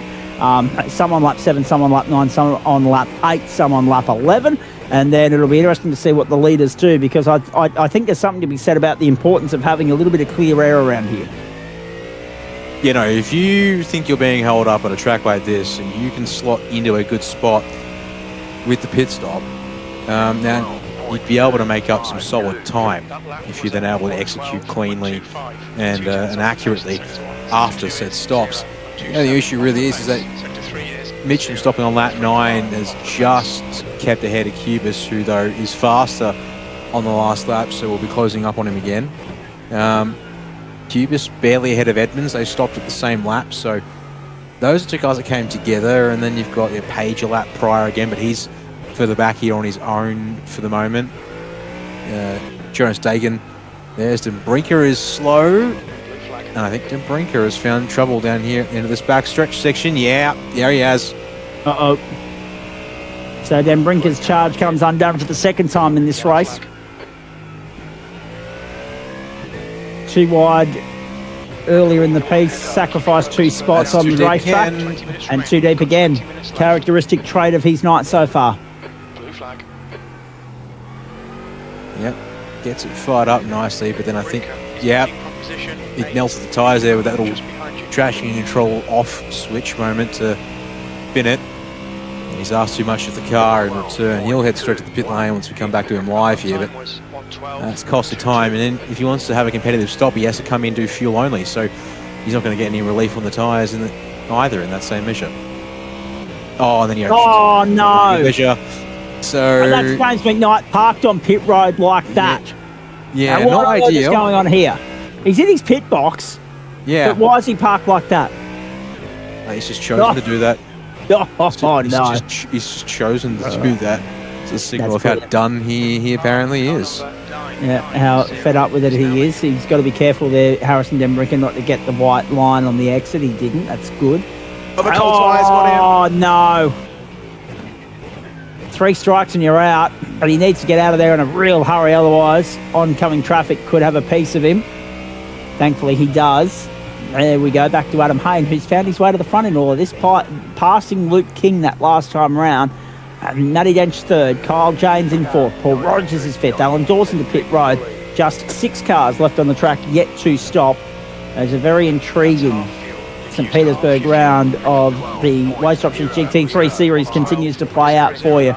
The Red Bull Ring the next stop, and then of course on to the Circuit de la Sarthe. Bondi, just so I can catch my breath for a moment, mate, it's been a big night in here so far.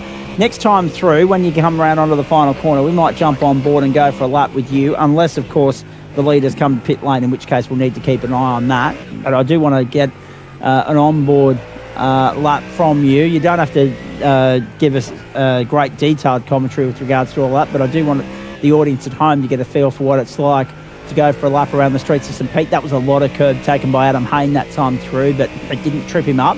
He comes round onto the main straight now. He stays out. They go around for another lap. So we will go with Bondi this time through. Harrison Denbrinker has now conceded and gone to the tow rope. Oh, yeah, we can do that. Absolutely. Yeah, let's not. He's got lap traffic to contend with. That's what blue flags are there to be adhered for, or adhered to, Bondi, but that's okay. Kyle James is in fourth spot under pressure from Paul Rogers right now. Lambo Ford, Porsche, Ford, Ferrari, Ford, Porsche at the moment. So, yes, Ford saturation of the top 10 right now. A guided lap by Bondi, let's do it, says Andrew Nelia. I'm looking forward to that as well. On-board lap at least. We'll just wait to see when he gets clear of his cars behind. So not yet. No, Aidan Cale says St Petersburg is awesome to race. I agree. It's been a great racetrack so far in terms of the quality of the spectacle it's offered up here on the platforms of the GSRC. Fast becoming one of my favourites. And to be honest, a lot of people know my views on street racing because in the real world it's just, it's just a one-way ticket to keeping car repairing businesses afloat. I mean, that is literally single-handedly giving, when you go street racing, you're just giving the automotive industry reason to stay afloat with regards to repair bills and damages that are sustained and have to be repaired and all that sort of stuff. New cars that have to be built from the ground up. Street racing is our way of keeping the automotive industry alive. But you can't deny the spectacle of it. If you get the right street circuit, and admittedly some are wider than others, then you do get a good spectacle. We saw that in Adelaide with Formula 3. We've seen it with St Petersburg again here tonight. But there are some of them that I just cannot warm to. I'm going to be perfectly honest about that. Always been a favourite of mine in real life, says Aidan Carr. Absolutely. I mean, it's great that they've announced it, but I couldn't help but notice as well, they're going to bring in the San Diego circuit, the naval base there for the NASCAR. They're going to bring that in before they actually debut it in the real world, right? Where's their onus on getting up to speed with having all the IndyCar circuits in their server, at their disposal as well? That's what I want to know, because they're releasing the IndyCar game on console platforms later in the year, like Xbox and also PlayStation 5, and we have not got there yet. So the fact that they still have a bit of work to do there. They're so quick to do it with NASCAR, Dan. That's one of the reasons the Autodromo Hermanos Rodriguez managed to get themselves a gig on iRacing this time last year. They've done it with the naval base this year. Hopefully the same attention to detail is applied to IndyCar in due course, because there are a couple of circuits that I cannot wait to see from the IndyCar world, like the new Detroit Street Circuit, on this platform for us to have a play with as well. Well, actually, I thought I'd just go and quickly double check to see what are we missing based on, say, this year's schedule. And actually, we're not too bad. Yeah. The new circuit in Markham in Canada, the new one in Washington. It's all street circuits that we're missing at this stage. So we're missing the Arlington, Texas street circuit that was introduced this year. Detroit. We're missing the downtown Detroit circuit that replaced Belle Isle, as you pointed out. And yes, of course, once we get to the that race in DC, that would be missing. And yes, the bigger one is, well, at least of those that I think about, is more the fact that yes, the change to Markham, Ontario for the Canadian street race rather than the Toronto circuit, which was a bit of a shame. I always thought the Toronto one looked pretty interesting, and missed out on a chance there. So it's actually only the temporary circuits that we don't have scans of. Whether the other ones are all sufficiently up to date is another question that I can't particularly answer. But hey, other things like we're getting a rescan of Laguna Seca thanks to some licensing quandaries that have reared their head in years of late. There's actually an interesting question I've seen going around that says, well, if the new Laguna Seca is now paid content for new subscribers to iRacing, if you missed that memo, for those who have been around long enough to just be like, oh, Laguna Seca, that's free content, right? Not anymore. And therefore the question of, well, what is that going to mean for this rescan and those people who have had the track grandfathered since with an old enough account to have had it as part of base content, and whether we're going to have to pay for the rescan or if there'll be a special deal there. But it's a little unclear at this stage. Still waiting on the update to confirm the details in those release notes. What's also a little bit unclear is to whether or not we're actually going to be able to squeeze all these racing laps in and get the better of the time certain cut-off marker of 37 minutes, considering that Matty Dench, Luke King, Kyle James and John Wright are still yet to stop. We reckon it's a comfortable 8 laps in 10 minutes. They're going to have 10 to go this time by the line, and they're going to have 12 minutes on the clock. You know what? 12 minutes on the clock there. It's still touch and go. Let's see where things sit for the first of those to have completed a pit stop, which is Bo Cubis down in 5th spot. I didn't see that. Adam Haynes checked up and done. I did not see that. Adam Haynes out of business. So gone is the chance of a nightly double for him. He came out of the pits. No, it's actually nearly a minute later he comes back. So right, let's have a look at this. We'd have to run for an entire lap to possibly figure out what it was. Cold tyres, no. We're ruling that out. No. Has he ended up in somebody else's incident? Well, we can afford to at the moment, I think. Yeah, we can. See if Absolutely. if there's anything to spare here with the HGS driver.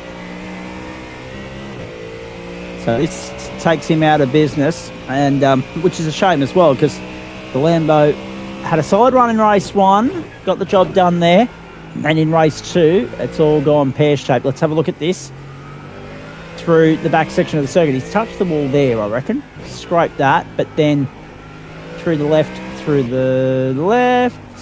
to the right. Oh, round engine. onto the main straight. Engine's gone. There was a pop. There was a pop. Actually, no, wait, I take that back. That was something unrelated. There was an engine pop. He comes. Yeah, he just comes straight back in. Well, that's one of the more bizarre things I've ever seen. One of the more bizarre things I've ever seen. In comes Kyle James. We may never know. No. 9 laps to go for Denchi as well. Yeah, correct. 9 laps to go for Denchi.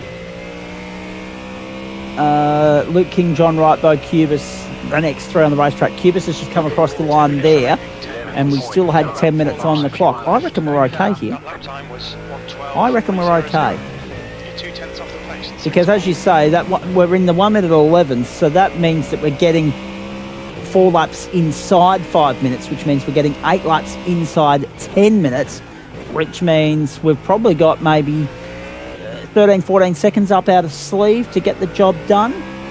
But it all relies on who is the form front runner as soon as this pit sequence is complete. And it's taken much longer than usual for reasons we've already stipulated and detailed to play out than it normally would on a sprint night. Such variance in pit stops. Luke King now comes in at the end of lap 22. Denchi starts lap 23 I should say, for Kingy. And 1:11.306 for Matt Dench, the fastest lap of the race for the Porsche on lap 23. So we can rule out tyre wear as an issue around here.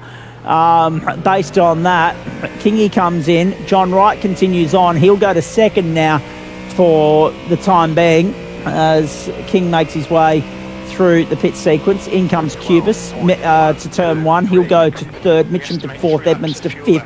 Luke King back out in 8.22 seconds. Denchi, the only one of two yet to stop. Now John Wright, the other one for the Send It Society.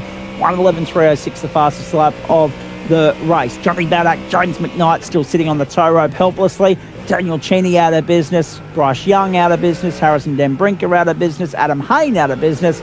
And Bondi, the only one of those that's run into real trouble so far to still be out there circulating. I'm not sure, Bondi. I think you might still have to complete a compulsory pit stop, even though you stopped on, because you stopped on lap 0, essentially. You stopped before you saw the green flag.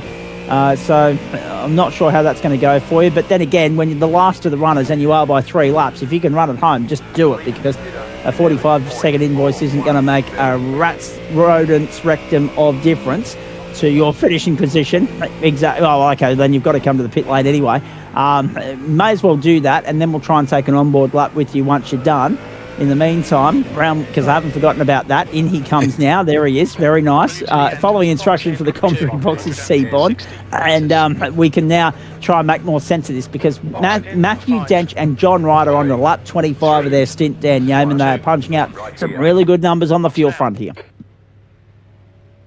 Yeah, you know they are. 82%. Have a look at things here again. Yeah, we're now. Well, Denchi is still going. The man has decided he's got the fuel economy of the petrol sipper, not the petrol sniffer. Love it. So he still owes us a pit stop here. John Wright, the only other car yet to make that service, and so Bo Cubis now running around behind him here. There we go. 25 laps, 30 minutes, and the tank finally runs dry for Matthew Dench. That is an exceptional run from Denchi. But right on the numbers that you were crunching earlier, mate, as well. Well done to you. 5 laps in 6 minutes as Denchi comes to the pit lane, bang on the 30-minute mark, bang at the end of lap 25. 6 to go. Round onto the main straight. Richard Mitchum in 4th place at the moment. John Wright pits in 3rd. Adam Hayne, hey lad, still getting over the flu, had a mad coughing fit and clipped the side of the wall through the last chicane. I thought he clipped the wall. Rambo very fragile at the best of times, so it unfortunately bent. Denchi's back out in front. Right hand down, and Denchi! The undercut works! So have a look at that. The undercut for Bo Cubis on lap 8, the overcut for Dench on lap 25, the long run, the fuel save, the small stop, splash and dash, and Denchi comes back out in front, and we've got a 2-horse race between Porsche and Ferrari to rain on Mustang's parade on the streets of St. Pete. Thank you to Adam Hayne for clarifying that for us as well. We thought it was a little bit bizarre, but yes, once you bugger the steering in those things, it can be a handful. Not to, of course, help the fact that you are going through a bout of the flu, mate. We hope you can shake that off soon enough and be back out there fighting fit. Nicely done in race 1 and qualifying as well. However, on that note, well done. But unfortunate that you're not able to finish the job off. Finish off what you started. 5 laps to go at the line. We're going to be good for time. 20 seconds to the good. So we'll get home easily enough. Bondi, whereabouts are you on the racetrack, please? I've picked you up. There you are. Look for the bright blue dot. We're gonna go for a lap of St. Pete with Craig Bond right now as he jumps into the final corner here. Then call that exciting race to the finish between Dench and Cubis. Bondi, the floor is yours, my friend. Talk us through a lap of St. Pete. All 3 kilometres of it.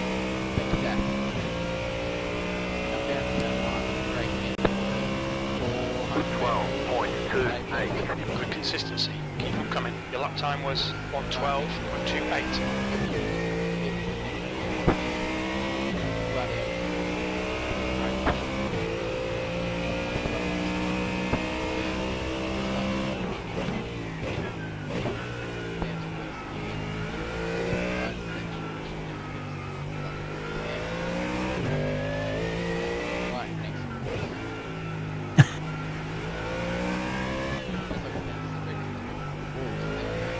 correct? Yep, concrete. Yep. You've got about 5 laps of fuel left. There it is.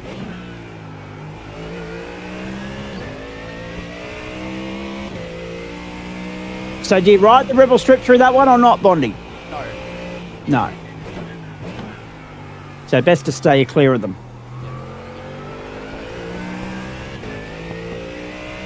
Copy.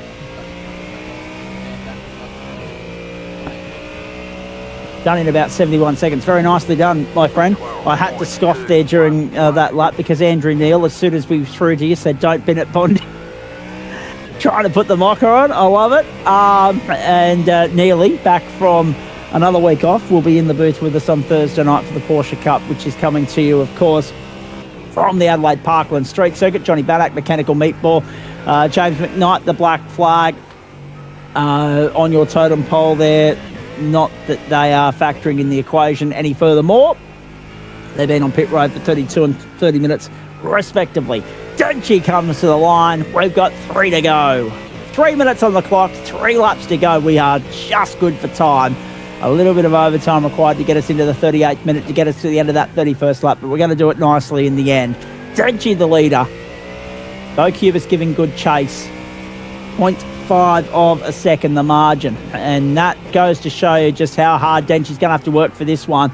And I can't believe I'm saying this either, but this would be the Masters' first win of the season if he can finish off the job he starts or started here tonight.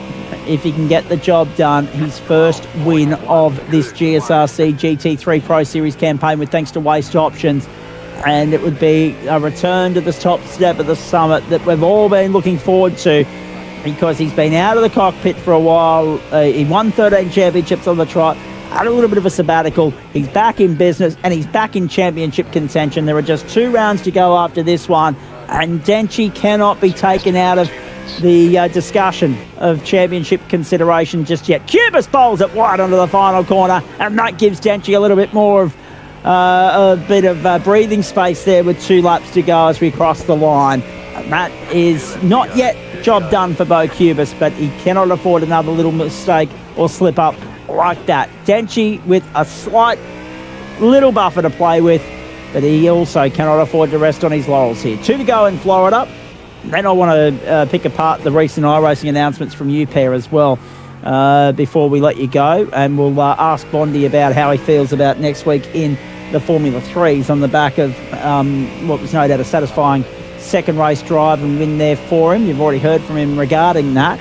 I don't think I got a chance to ask you about race 1 in GT3 either, mate. So let me come back to that with you as soon as we're done here. In the meantime, Richard Mitchum has to work hard here. The 2 championship contenders separated by only 15 points coming into this round. We know it was a tough opening race for Mitchum. Edmonds got the better of him there in terms of the points race. Now he's right on his bumper at the moment, breathing down his neck with a lap to go. White flag flies for Matty Dench and Bo Cubis on the streets of St. Pete. These 2 are going to duke it out for the final spot on the podium and bragging rights in the championship race as well. Ready to keep an eye on with 2.9 kilometres to go. Porsche, Ford, 2 Mustangs making up the top 4, and the battles for first, second and third here on the streets of Florida. Denchi faultless so far, a little bit of a scrape of the wall there going through turn 2. But Bo Cubis leaving nothing on the table here, but how can you compete with that, Dan Yeaman? On the second to last lap, Denchi a 1:11.299, again the fastest lap of the race. It's the Dench of old on show for all to see. Yeah, and that's despite the fact that he's been carrying damage on the front of his car for the entire race. Didn't stay in the pits longer, try and patch it up either. He's pressed on with it, and it has, despite its visual impact, not apparently affected the pace of his Porsche too much. Fast lap of the race on that penultimate, the 30th lap, pipping Bo Cubis by all 300ths of a second. Matthew Dench and Porsche back to the future on the platforms of the Gentleman Sim Racing Club. The 13-time champ grabs his first win of the season, and long overdue at that. and finishes with the fastest lap of the race as well, a 1:11.284. Simply brilliant from Matthew Dench. Bo Cubis in for second, Richard Mitchum, Daniel Edmonds, and Luke King the top five. Well done to Daniel Edmonds. Gallant there, but even more well done, to be fair to Richard Mitchum, to withstand that pressure late in the piece. Vitally important as far as the championship is concerned. Luke King, Alan Dawson, Kyle James, Paul Rogers, Luke Page, John Wright, Jonas Dagan, and Jason Wilkinson make up the top 12. Nick Wood will be 13th. Bondi comes home a few laps down, 3 laps down in 14th, but at least he will be classified. Unlucky for Adam Hayne, Harrison Denbrinker, Bryce Young, Johnny Bannock and James McKnight, and Cheney didn't even make it to the green flag. Oh, Matty Dench. You just feel as though you've been put in a time capsule and vaulted back to that magnificent 13 championship winning run that we saw from him. What was it? It was 3 years, 2022, 3, 4, and the first term of 25. I feel as though we've gone back in time and everything that's old is new again. Dench on top on the streets of St. Pete. And one of his better drives yet, I'd have to say, Dan Yeoman.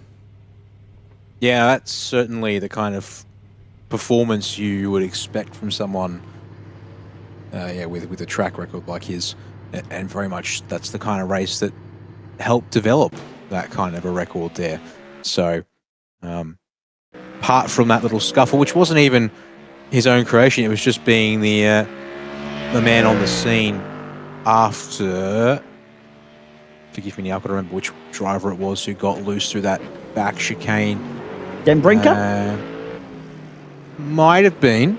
Yeah. Harrison did have... Yeah, actually, sorry, was, because, yeah, he ran off, flick spun it at the end of the back straight, and then that lit the tyres up to Kingdom Come as he went through that chicane there. Oh, dear. What about that? Magnificent from Denchy. Just bear with me, folks. I'm still recovering from a little bit of illness, so I've just put one of those throat lozenges in. So if I sounded a little bit preoccupied, talking with my mouth full, you know what that's all about. But I just saw one sitting there on the desk, and I was like, it's been a few hours since I've had one, and now we're only into the talking part of the night rather than the shouting part of the night. I think I can get away with that.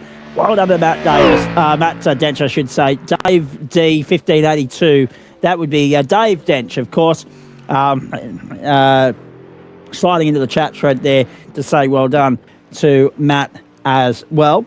You can see what I did there. I went Matt Dench, not Matt Dave. Apologies for that. Bo Cubis in for second. In the end, 4 different manufacturers in the top 10. Porsche, Ferrari, Ford, and the Mercedes of Luke Page in 9th. John Wright in there in 10th spot. Another strong night for the Whiskey Business Racing Stable, 2 in the top 10. And Richard Mitchum, the best place to the championship contenders in the second race, but certainly not in the first.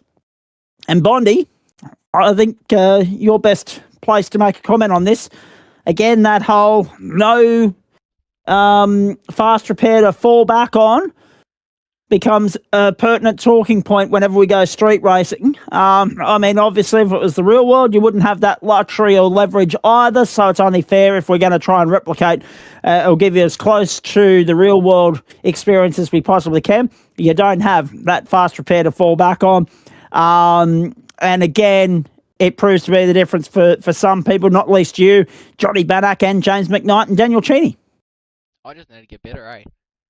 No, honestly, it is good. It's probably the right thing to do, not have fast repairs, because it makes you need to take your racing serious, and you can't just go do stupid stuff and rub walls, etc., and get away with it with just a click of a button in the pit. So, yeah, tonight was unlucky that it played out the way it did, and because I had pace for top 10, and I was running quicker than half the guys at the end there, so it's annoying, but yeah, I was happy with the car, and I think if it wasn't for that incident before the start, I might have had half a chance at like a decent result in the 10.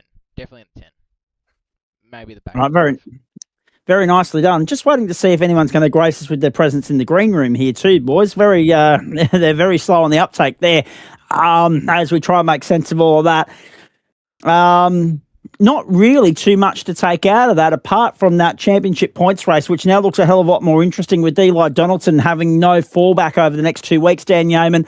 I mean, Richard Mitchum's been away for a week as well, so he's still got 1 round to fall back on, should something fall foul there for him next week in Austria, and Daniel Edmonds as well. But by gee, this championship, unlike some of the others, a la Formula 3, going to go right down to the wire in that 90-minute finale at the Circuit de la Sarthe. Yes, it will indeed. And yeah, going to be fascinating to watch situation play because, lose all your lose your drops, and back against the wall now for the run home. Indeed. Let's just remind everybody of the run home, the Red Bull Ring and the Circuit de la Sarthe. Bondi, are you good to stay with me for a few minutes? Yeah, a few. Thank you. Only because the great man's in the house and he gets preferential treatment. The 13-time champ. Do you have a sort of Back to the Future feel about how tonight's played out, Matty Dedge? Back in victory lane in Waste Options GT3, and it's been way too long since I've said that.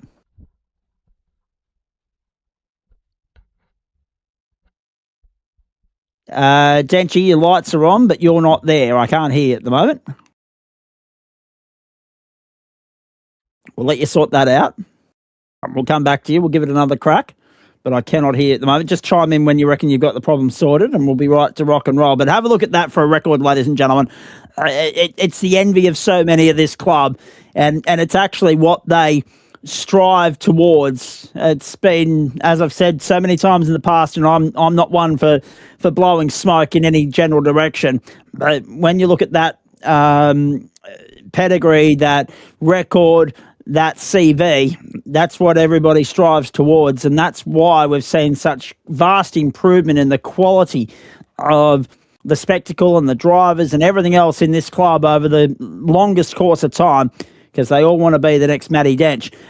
We'll try again when we finish racking up the numbers here. 13 GT3 Pros, 10 Porsche Elite Cups, 1 GT4, GTE, etc., etc. We ran out of room to include everything this bloke's achieved on the platforms of the GSRC. But gosh, it must have felt nice, Denchy, to get back to victory lane and see the checkered flag for the first time this season. Yeah, it's been a little bit of a rough ride to get it back going, but didn't quite have the pace against the Lambos there tonight to get the pole or chase him down in the first race. But second race went pretty good. There was a couple of accidents, big check up on lap 1, and then I don't know, like halfway through, a Porsche sort of spun on the little last chicane before the final corner, and I just kind of picked up some more front end damage from there. But overall, the Porsche was pretty solid. Dan Yeaman mentioned that. It was our observation as well.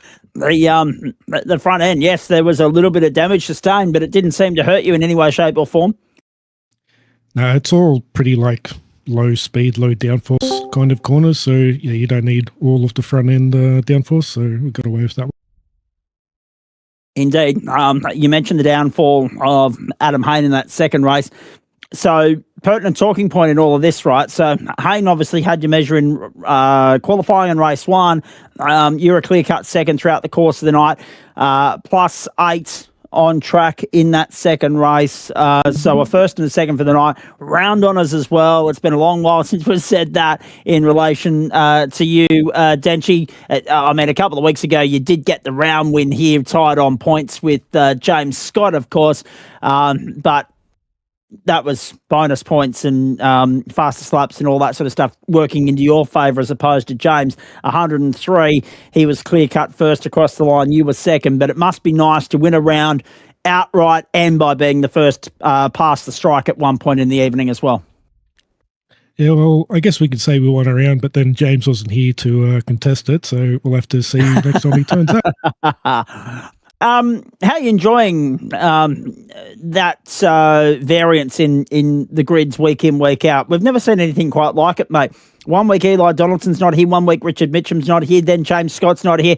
I can't wait until we get to, hopefully, either the Red Bull Ring next week or the Circuit de la Sarthe the week after, and have all 5 of you out there in the thick of the action. And I can't leave Daniel Edmonds out of that discussion either. Yeah, it'll be good to see all the top runners back on the grid, all in the same race. So yeah, it'll be fun. For those of you that are waiting for me to go around the grounds, I'll do it as soon as we're done with Denchi. We've got Dane Snadden standing on by. We've got Bondi here as well. I want everyone's thoughts on what's coming up in the iRacing universe in the next short while before I do let everybody go. Denchi, let me start with you. Obviously, new real estate for everyone to play with. It's worked well for you. You've picked this one up pretty quickly. But when you first saw that St. Petersburg was landing in the iRacing universe, what were your thoughts? And what were your thoughts as you went out there and got to learn the circuit over the last couple of days? Well, I kind of put, I don't know, like 50-something laps on the track prior to today. So, yeah, that was my learning, which a few more laps than I'm usually doing. But, yes. Yeah, I guess it's kind of paid off. We're definitely on the pace all night. So, yeah, it was good. Okay, you make an interesting point there because, I mean, so often when we look at where you sit and what you do and how quickly you just pick things up and run with them, right? I couldn't help but notice you say that 50 laps is a bit more than what you usually do. Is that a nature of the circuit and the fact that it's a street track and it's brand blank new real estate, or is that a point of Matthew Dench having a little bit more time at his disposal and also part of this return to the sim racing just becoming a little bit more comfortable before you go out there in an actual official race championship points paying server? Well, normally we're doing tracks that I've already got and I already know quite well. So, you know, you throw 10, 15 laps at a track that I'm used to and you know, I'll be on pace. But yeah, for this track tonight, I mean, there's not really track limits. It's just a concrete wall either side. So you can't really overdrive the car initially. So you got to just build up to it. And being a new track, I had no idea where I was going. So yeah, it took a few extra laps to sort of work it all out. Okay, Denchi of old versus Denchi of new, because I mentioned during the call that there's been that sabbatical and you've grabbed finally a race win, not just a round win, but a race win since returning. How would you have gone about a new circuit like this back when you were in the thing every day of every week and putting that 13 championship winning run together? I reckon we could probably squeeze out another couple tenths out of it, but yeah, it's just I'm starting to get the braking a bit more down pat and definitely not overdriving the car as much. The tyres were still on pace the whole race in that last one. So yeah, we're just knocking out fastest lap after fastest lap. So yeah, I think we're starting to dial it in. All right, very nicely done. Let's also acknowledge the fact that you're not out of this championship points race discussion either. Is there a slim chance, is it playing on your mind at all, that Title 14 might be within reach over the next 2 weeks? The points are looking close-ish. We'll have to see once they've finished updating here to see how close we get. With 2 rounds left, we're going to have to win basically every race, I think, and hope the other guys sort of end up in down the order a little bit to try and close that points gap. Let me ask you this. So, Circuit de la Sarthe, we know what a cruel beast that can be. We also know that the Red Bull Ring plays host to sprint racing next week. Strategically, you're going to have to be on your toes. There's nothing wrong with your strategic play in sprint racing. You illustrated that tonight. 25 laps to the tank and got the W in the end over Bo Cubis by less than a second. But at the end of the day, you did what you needed to do, what was required to weave your way through the field on strategy, save a little bit of fuel along the way. It was just typical Dench of old stuff, right? So that, no doubt, is a trait that carries over to the Red Bull Ring next week. But the main, I guess, pressing point here that we should probably explore is you're up against 2 Ford Mustangs and 1 Mercedes for the title.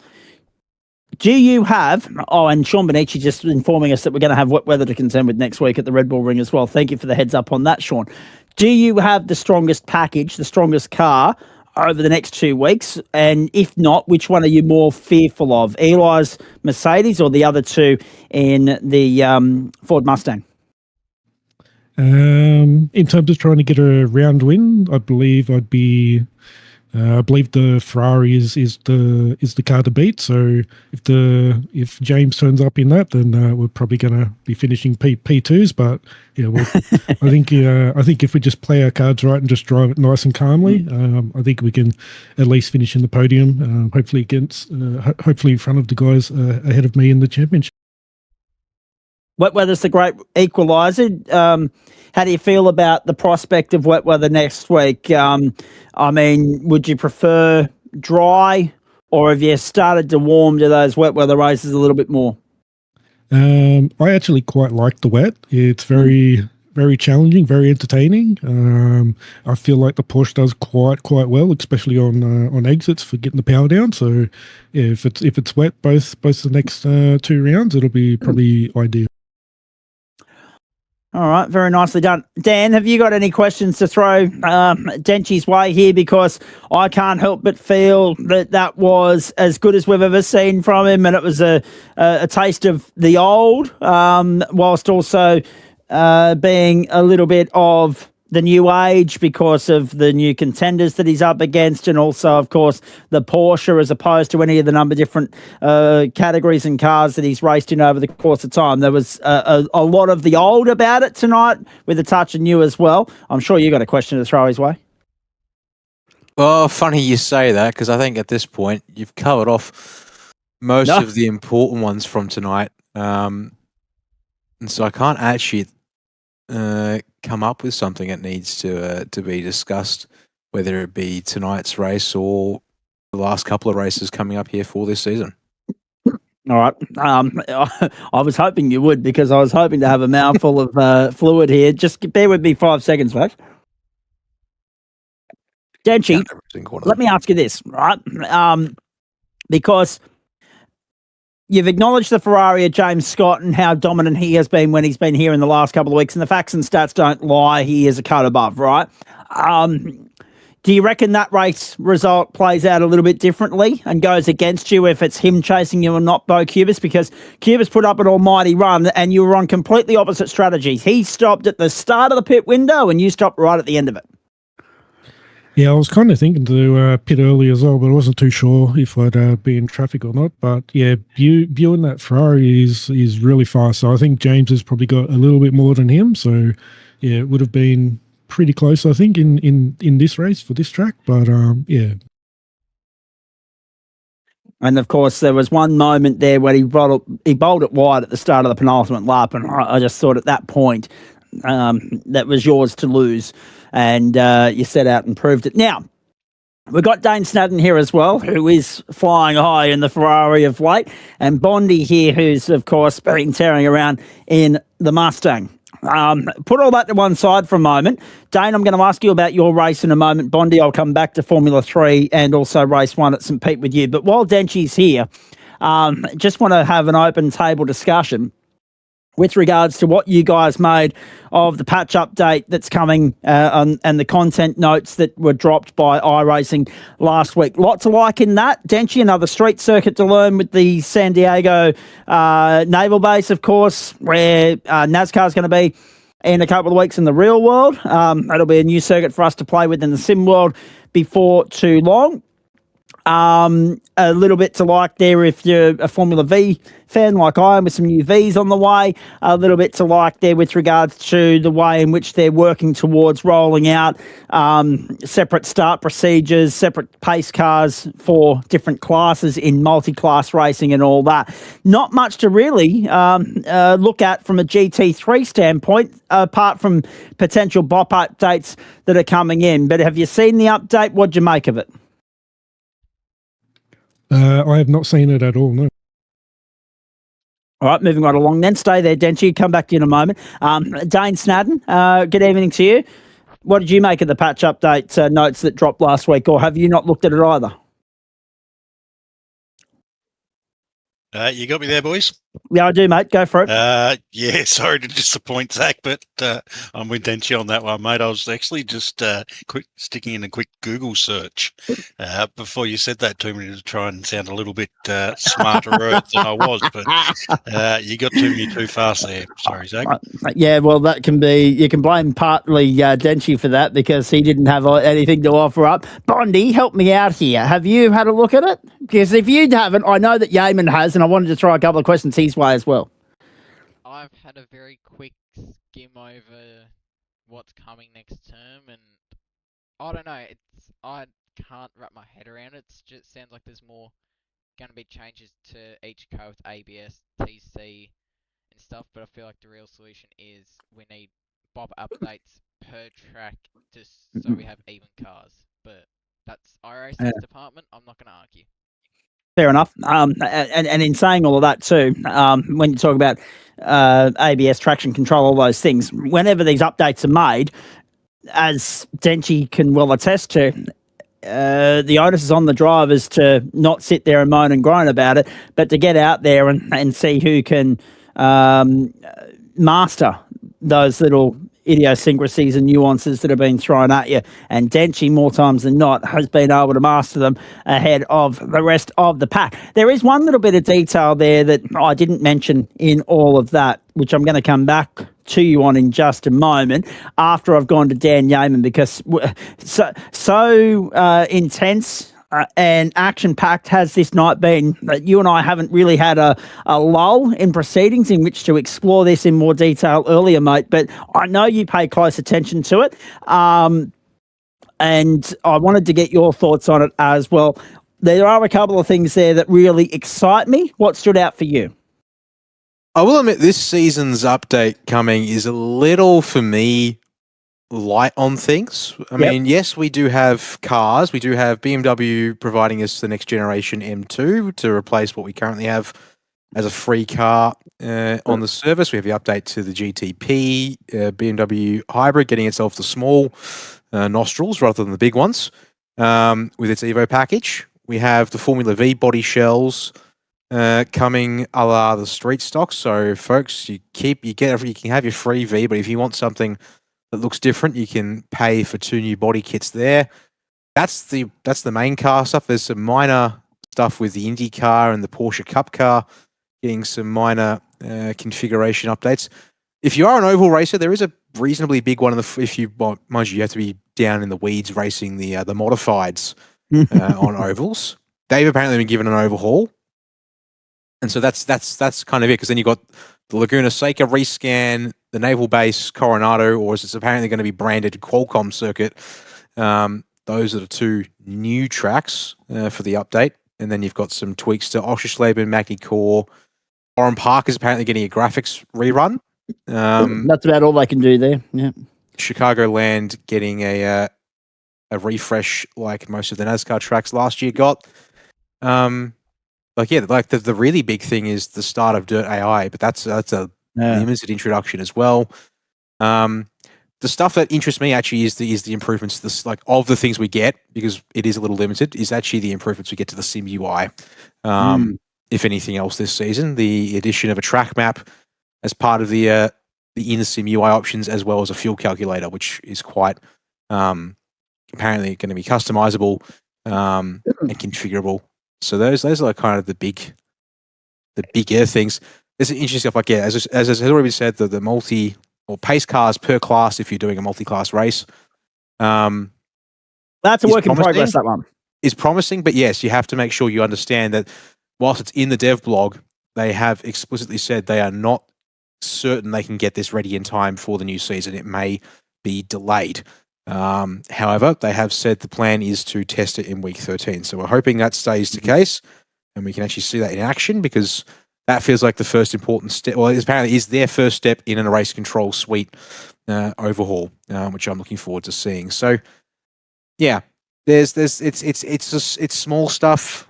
There is an interesting one here actually, just because I'm actually reading back through it again to confirm things.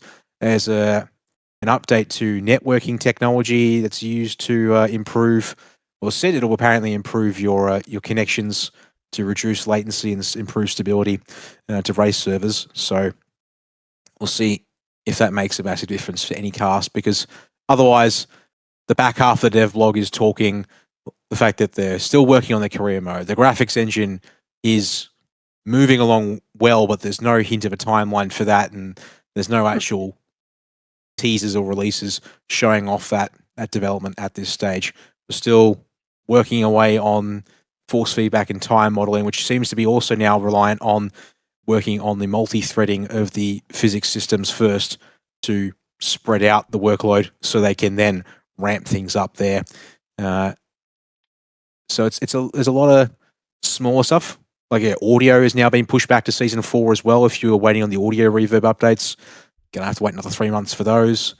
There's some interesting stuff there. There's also a small one is that for cars like these GT3s with pit limiters, they're getting an update next season to basically get the pit limiters to work a lot closer to the posted speed limits. And basically try and make them more useful.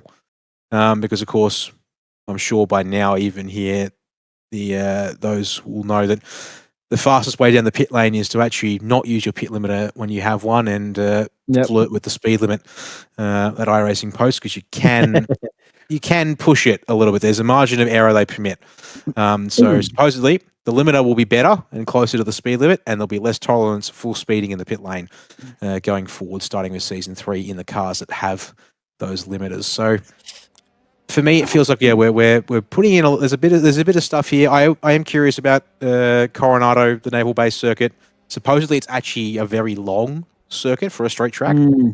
It's only available as a render for now, given that it's going to be raced it's still yet to be raced in 6 weeks' time in the real world, and it is posted on the outskirts of a naval base. It's a little hard to get access to that stuff readily. But apparently iRacing has been at the forefront of helping the NASCAR team develop that track and simulate it in preparation for this real-world event. So for me, it's small things, because we're still waiting on some really big things that they keep saying are coming down the path. So I'm looking forward to it, but that's it for now. And the other thing as well, and all of that I didn't mention initially, so it's my fault. They are going back to Le Mans. Remember a couple of seasons ago, you have mentioned this. I mentioned this in the Formula 3. I didn't get a chance to mention it during GT3 because I want to lead these blokes into getting their thoughts on it. Remember last term, there were a couple of pleas, very loud ones at that, from a few of our competitors saying no more MotoGP circuits, right? Well, bad news, gentlemen. The great people at iRacing, and I've been saying for the longest time, it made no sense to me when they went and scanned the Circuit de la Sarthe originally, why they didn't also do the Bugatti circuit whilst they were there, because it's been there for the longest time. Finally, they're righting that wrong, and we are going to get the smaller circuit, because I think you'll agree, and I'll start with Bondi on this. I think you'll agree there are some categories, there are some cars, there are some disciplines that are just not suited to that long circuit. So you can have the fame and fortune and stature of Le Mans, but do it on the short track. Formula V as an example, and also I guess the 86s as well are the first two that come to mind. But I think the Le Mans Bugatti circuit will be a great addition, because it's not just a MotoGP circuit. There are other disciplines that run around there, or the four-wheel variety. I think it'll be a great addition when it finally comes online as well. There's a bit of an explainer quickly in the dev blog, which is the fact that when they actually scanned the circuit, they were there. The scan was conducted during a Le Mans 24 weekend. So the Bugatti circuit was in use as car and trailer parking on the and just treated as infield. The Circuit de la Sarthe. So that is the reason why we never got it at the same time. It just has taken a little while to correct that. I've also realized I completely skipped over the Euro NASCAR coming our way with this build. I'll probably give that a steer at some. I'll give it a swing. I'll pick it up and see what I think of it. I will admit, the way they talk about it, even though it's got the NASCAR brand, given that it's the Euro NASCAR, apparently it's optimized. Actually, can steer left and right pretty decently. So maybe that might be the next best drop-in replacement for a TA2 level car, if you're talking some muscle car racing of that level. Very nicely done. Yes, you're a NASCAR. Let's not talk about turning left and right in the same car too much around the NASCAR fraternity. My goodness. They've actually lobbied successfully in recent times to get less road circuits on their schedule. So, no, I look forward to seeing Euro NASCAR because, yes, a bit like the Aussie supercars, they don't mind going left and right. Dane Snadden, Matt Dench, your thoughts on the Bugatti circuit and Bondi as well before I move on. Might start with you, Bondi. I'm actually going to, looking forward to that. I reckon Gen 3 cars there might be a fun little challenge. That's going to be my first bit there. So okay. I reckon it'll be good. And then maybe Porsche Cups will be good there because there's days you don't want to do the full Le Mans layout, even though how iconic it is. You don't want to be there for like 90 4 minutes a lap. minutes Yeah, T3. correct.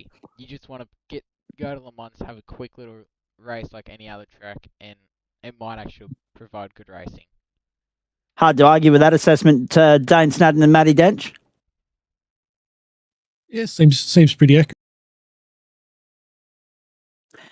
Is it a circuit that you'd like to go and have a steer of more often, or when it comes to Le Mans, are you happy with the 13.5 kilometre Mecca? I mean, I'm usually driving a GT3 around there, so I'm happy how it is. But yeah, we can always always have to learn a new track and see how. Nothing wrong with that, Dane Snadden.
Of the Pro-Am split, please, because you were the beneficiary of some almighty carnage in the first race, prevailing there with the W. Oh, look at this. He's done it again, ladies and gentlemen. 31 laps, and Snadden leads at the end. At one incident point, a clean sweep of the night, however. Can't ask for much more than that. You only led 7 laps. That's all that matters. You held off David Baz. Ferrari 1-2, and you're back in business as far as this championship's concerned, my friend. It's definitely put me in the contention for third place. Whether poor old Sean had a bit of a rough night tonight, unfortunately. So did Matt. Tried to keep it clean to get those bonus points, but we'll see where that puts us up when Mr. Mav does all his magic finger work on the points update there. But that's all I can do, Zach, is keep hitting out these W's and just watch it play out. fourth and fifth wins of the season tonight. First sweep of a sprint round. Everything's looking up Millhouse as far as Dane Snowden's concerned. Have a look at this. David Baz in for second. Nathan Michael, Matt Schmidtke, Dave Oliver, Brad Coates, David Bernays, Nathan Harvey, Jordan Pianazola, Mac Cherry. And on a night where Woodsy had an issue in the first race, Schmidtke had an issue in the first race, Pianazola started at the back of the grid in the first race, that couldn't have gone any better for you. Obviously, the rest of that points race, Adam Laver's still yet to crunch the numbers there for me yet. Brad Coates had managed to beat in both races. Who's the other one? Sean Benici, he had an issue in the first race as well. So all of that has worked beautifully into your favour, mate. But when you're working on what was a 93-point deficit coming into the round, there's still some more ground to try and redeem. How do you feel about, well, how did you enjoy St. Petersburg in the GT3 car? Did you find it was more enjoyable to drive in that compared to the supercar? I actually liked it. It was a good little circuit. Like compared to Adelaide, I actually thought it was a bit more fun for some reason. Flows a little bit nicer. The Fez was no good on the curb, so you just stayed away from those guys. Does your teammate Greg Heaney agree or disagree with that statement, by the way? The fact that you're putting St. Petersburg ahead of Adelaide, considering he racked up more than 1,000 kilometres there before the off-season break at the end of last year?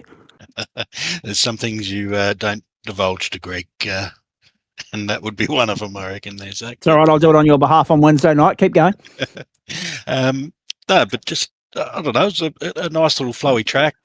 Same as Denchi put in a few laps over the weekend and got up to pace.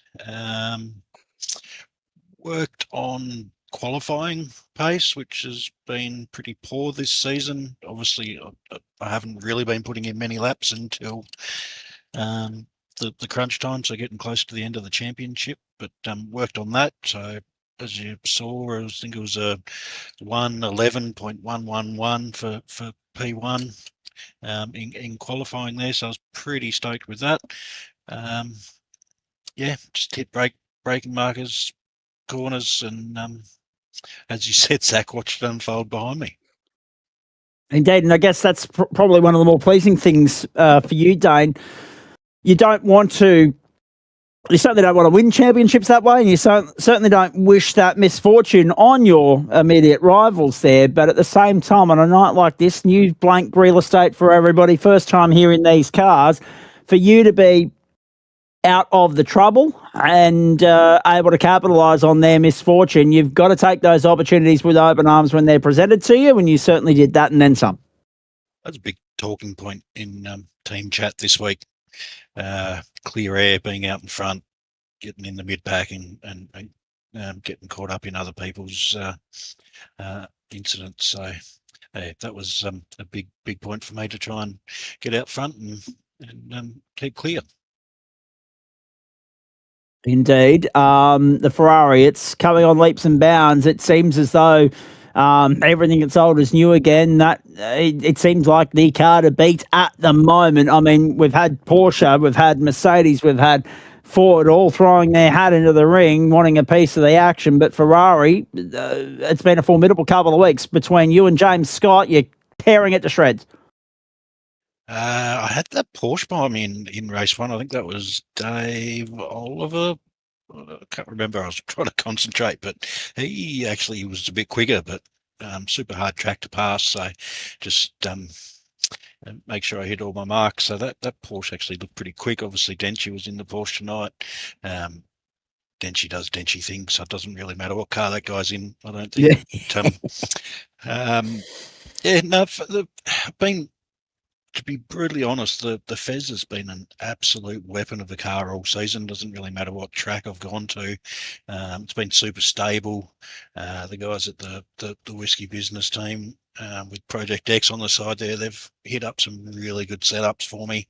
Me and setting up cars is a no-no, so I need other people to do it for me. So having lots of options to choose from really helps, obviously, getting that pace. All right, very nicely done. Your thoughts on taking this form and running with it towards the Red Bull Ring next week, please, mate? love Red Bull Ring. I don't mind a bit of moistness, as long as it's not a monsoonal moistness. But yeah, as you said, it brings out the drivers in the rain, brings the people out that you probably don't normally sometimes see out the front, the guys that can feel the car and actually drive it to the conditions. So I do like the rain, but once again, Zach, we'll just have to tune in next week and see what happens. All right, very nicely done. Talk to me very quickly. I just want to get your thoughts on what it was like in your split, because in the pro split, mate, there was a great variance between everyone taking to pit lane at very different times. That fuel window stretched out over about 17 laps. Was it very similar in your split, and did that help with your mission to weave your way successfully through the field from the invert position number 10 back through to the W? I think from the start I moved up to about 6 or 7. There it is. Yep. There you go. Sorry. So before the pit stops, I think I went first out of the sort of the lead group. I think I was about 4.8 seconds behind Baz when I went in. I will have to say there was that pit exit is atrocious.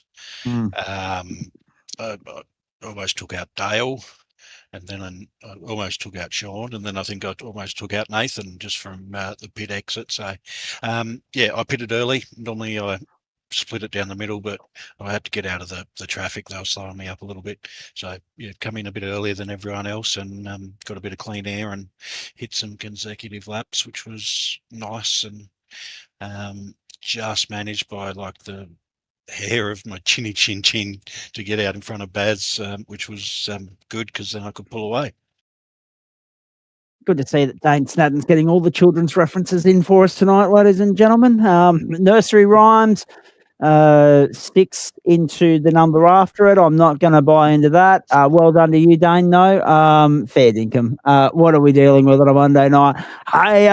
Speaking of kids, Bondi's still standing by, and I've still got more to ask him, so I'll get to him in just a moment. But what else is on your radar this week, please, racing-wise? Once again, we got NASCAR. I think we're at Nashville this week. Nice. So I'm looking forward to the Euro NASCARs coming out. A bit of left and right turn in something like a TA2 car. I think that'll be really exciting. Porsche Cup coming up as well. So, yeah, that's it. And we'll do it all again next week. All right, very nicely done. Good catch up with you, my friend. Who would you like to thank before I let you go, please? Greg, Whiskey Business, Project X, my lovely wife, the guys and girls at GSRC, and obviously the wonderful sponsors, Disruptive Labs, Waste Options, Trophy AI, Merch. You can do the rest for me there, Zach, and Flash Graphics. And I'll do the very best to finish that job for you very shortly, mate. Now, we'll say goodbye to you, mate. Thank you very much for that. Appreciate it. Well done. And we'll look forward to checking in with you guys for your feature race on broadcast next Monday night. Thank you. And thanks to Dan as well. And our last broadcast race from the AM split will precede that feature for the Pro Am split as well, ladies and gentlemen. There he is, Dane Snadden. The boy from Gundagai still here. He's been here for an hour, ladies and gentlemen. He's settled in. He's just he's tucked up nicely. He's got the pillow there ready to fall asleep in the sim rig, fresh off the back of dinner.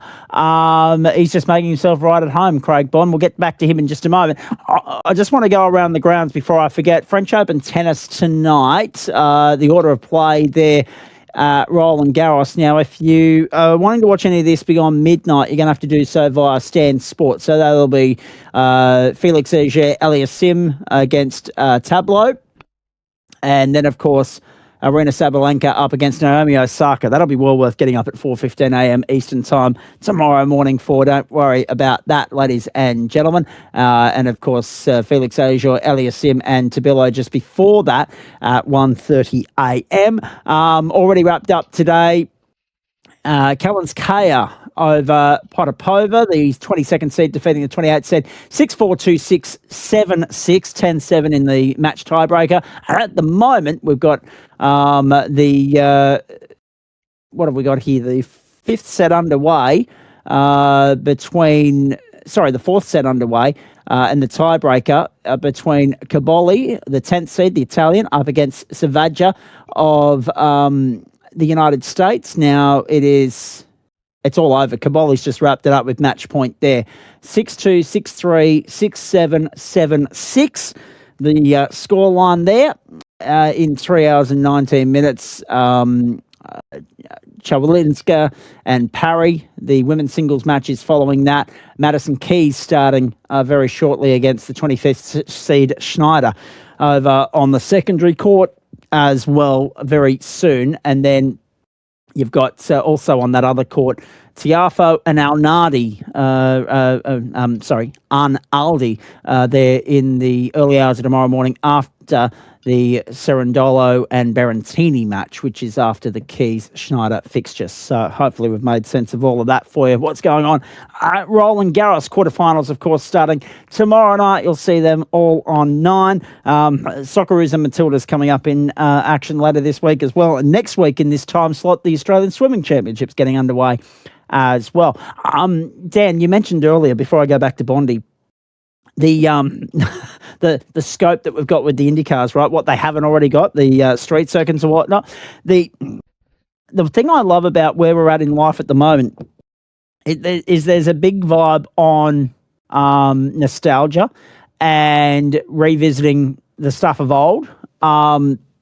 We would be opening, because of the nature of IndyCar and Champ Car racing going back all the years and the amount of temporary street circuits that they've raced on over the course of time, we'd be opening an enormous can of worms, and I don't think there'd be enough software left in the universe in which to facilitate the requests that could come from people that would be calling for the old circuits. Because when you think about some of the circuits we've seen over the course of time and some that we will never see on a sim racing platform, there's an enormous scope there. I'm thinking just Edmonton, Toronto, just to name a couple that were on the IndyCar schedule now aren't so. And if we went down that heritage line, that archive line, if you like, we'd be asking for a lot of trouble. Yeah, no, that's a very true point. It's funny enough that once upon a time I would claim I was a young devotee of Champ Cars before that series crashed and burned, but I couldn't actually tell you much about my memories of that, unfortunately. It's sort of for a time that has come and gone. But for some reason, that was a series that got my attention as a 5-year-old or a 6-year-old, whatever it ended up being, in its in the dying gasps of that series. Yeah, there's a lot that we would love to have. I think at the end of the day, especially for stuff that hasn't been raced in a while, it's obviously it struggles to make sense to add it to iRacing for now, at least. There's enough stuff that people want from around the world. Obviously, there's the joke of, for, at least on our side, like, hey, look, the Americans are asking for some other quarter-mile oval that we haven't heard of before because it's their local short track. I mean, saying that, I'm sure most of us in Australia, at the very least, would sort of like tick the boxes if we could have, say, Albert Park, S&P, Townsville, Surfers Paradise, Hidden Valley, Wanneroo, Simmons Plains, I guess, to tick off all of our circuits that get supercars level coverage, at the very least, which would be nice because obviously there's enough supercars racing in our corner of the world that we'd want that, but that's kind of the same, I guess, ethos as ribbing on the Americans for having their short tracks, wanting all their short tracks and stuff. Yeah, I really don't get the world's fascination with oval racing. Like, I mean, it's good in small doses, but and some of those shorter ovals, the point of taking the bigger cars there is lost on me because they don't get out of first gear. Like, look at the Clash at the start of the year, for instance. My goodness. It was a bit of a hard watch, a hard sell. But I agree with you. In fact, I made the comment on social media earlier in the week, or last week now, that I can't see how and why iRacing don't make a return trip to South Australia at the end of next year to scan the updated version, the updated configuration of the Adelaide Parkland Street Circuit. Of course, all those changes coming about because of the arrival of MotoGP. Whether or not that impacts the supercar course as well, not sure. But I don't see any reason why they're not back out here next year. And at that time, because I know there was a bit of a discussion about iRacing wanting circuit promoters out here to dip into their pockets to say, look, if you want to be on our platform, you pay for the privilege. Well, I would envisage that it's a cheaper exercise if they go all in and split the costs rather than iRacing having to make 5 separate trips. So obviously they've been to scan Paul Ricard in France. They're doing the Bugatti circuit as well. So again, 2 circuits in that same part of the world. So if I'm Simmons Plains, if I'm Wanneroo, Malala, even the Shelley Mansion, which is formerly known as Wakefield Park in Goulburn, One Raceway now, and SMP, I'm going all in and saying, righto, why don't we split the bill 5 ways and get all our tracks on there? That way, if you want to have, say, our friends at the ASRG, as part of their expansion plans, say that, and this is the first time I've ever spruiked this out loud as well, so they're hearing it for the first time as well, but they might, in a couple of years' time, say, okay, we're going to have 2 supercar series. We're going to have a strictly Australian round series over 12 weeks or 7, 8, 9, 10 weeks, whatever the case may be, however many circuits we've got at our disposal, and then we'll have our international series in the second half of the year. Something like that. They would have the leverage to do so because there'd be enough circuits on the server. But I don't see why people aren't lining up to say to iRacing, righto, we want a piece of the action, come and scan our circuit. And retrospectively, there's, if you're going to go back and have a look at the days of old, we talk about Oran Park living on in the sim world.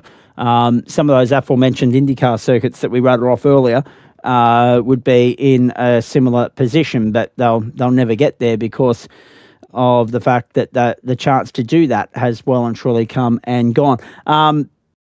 Bondi, I won't get you to make a comment on all of that, but I will get your comments on, I mean, obviously great to see you get a win in the Formula 3s and only the 4th driver this season to nab a race win, only the 2nd outside of the 1-9 stable. Well done on that.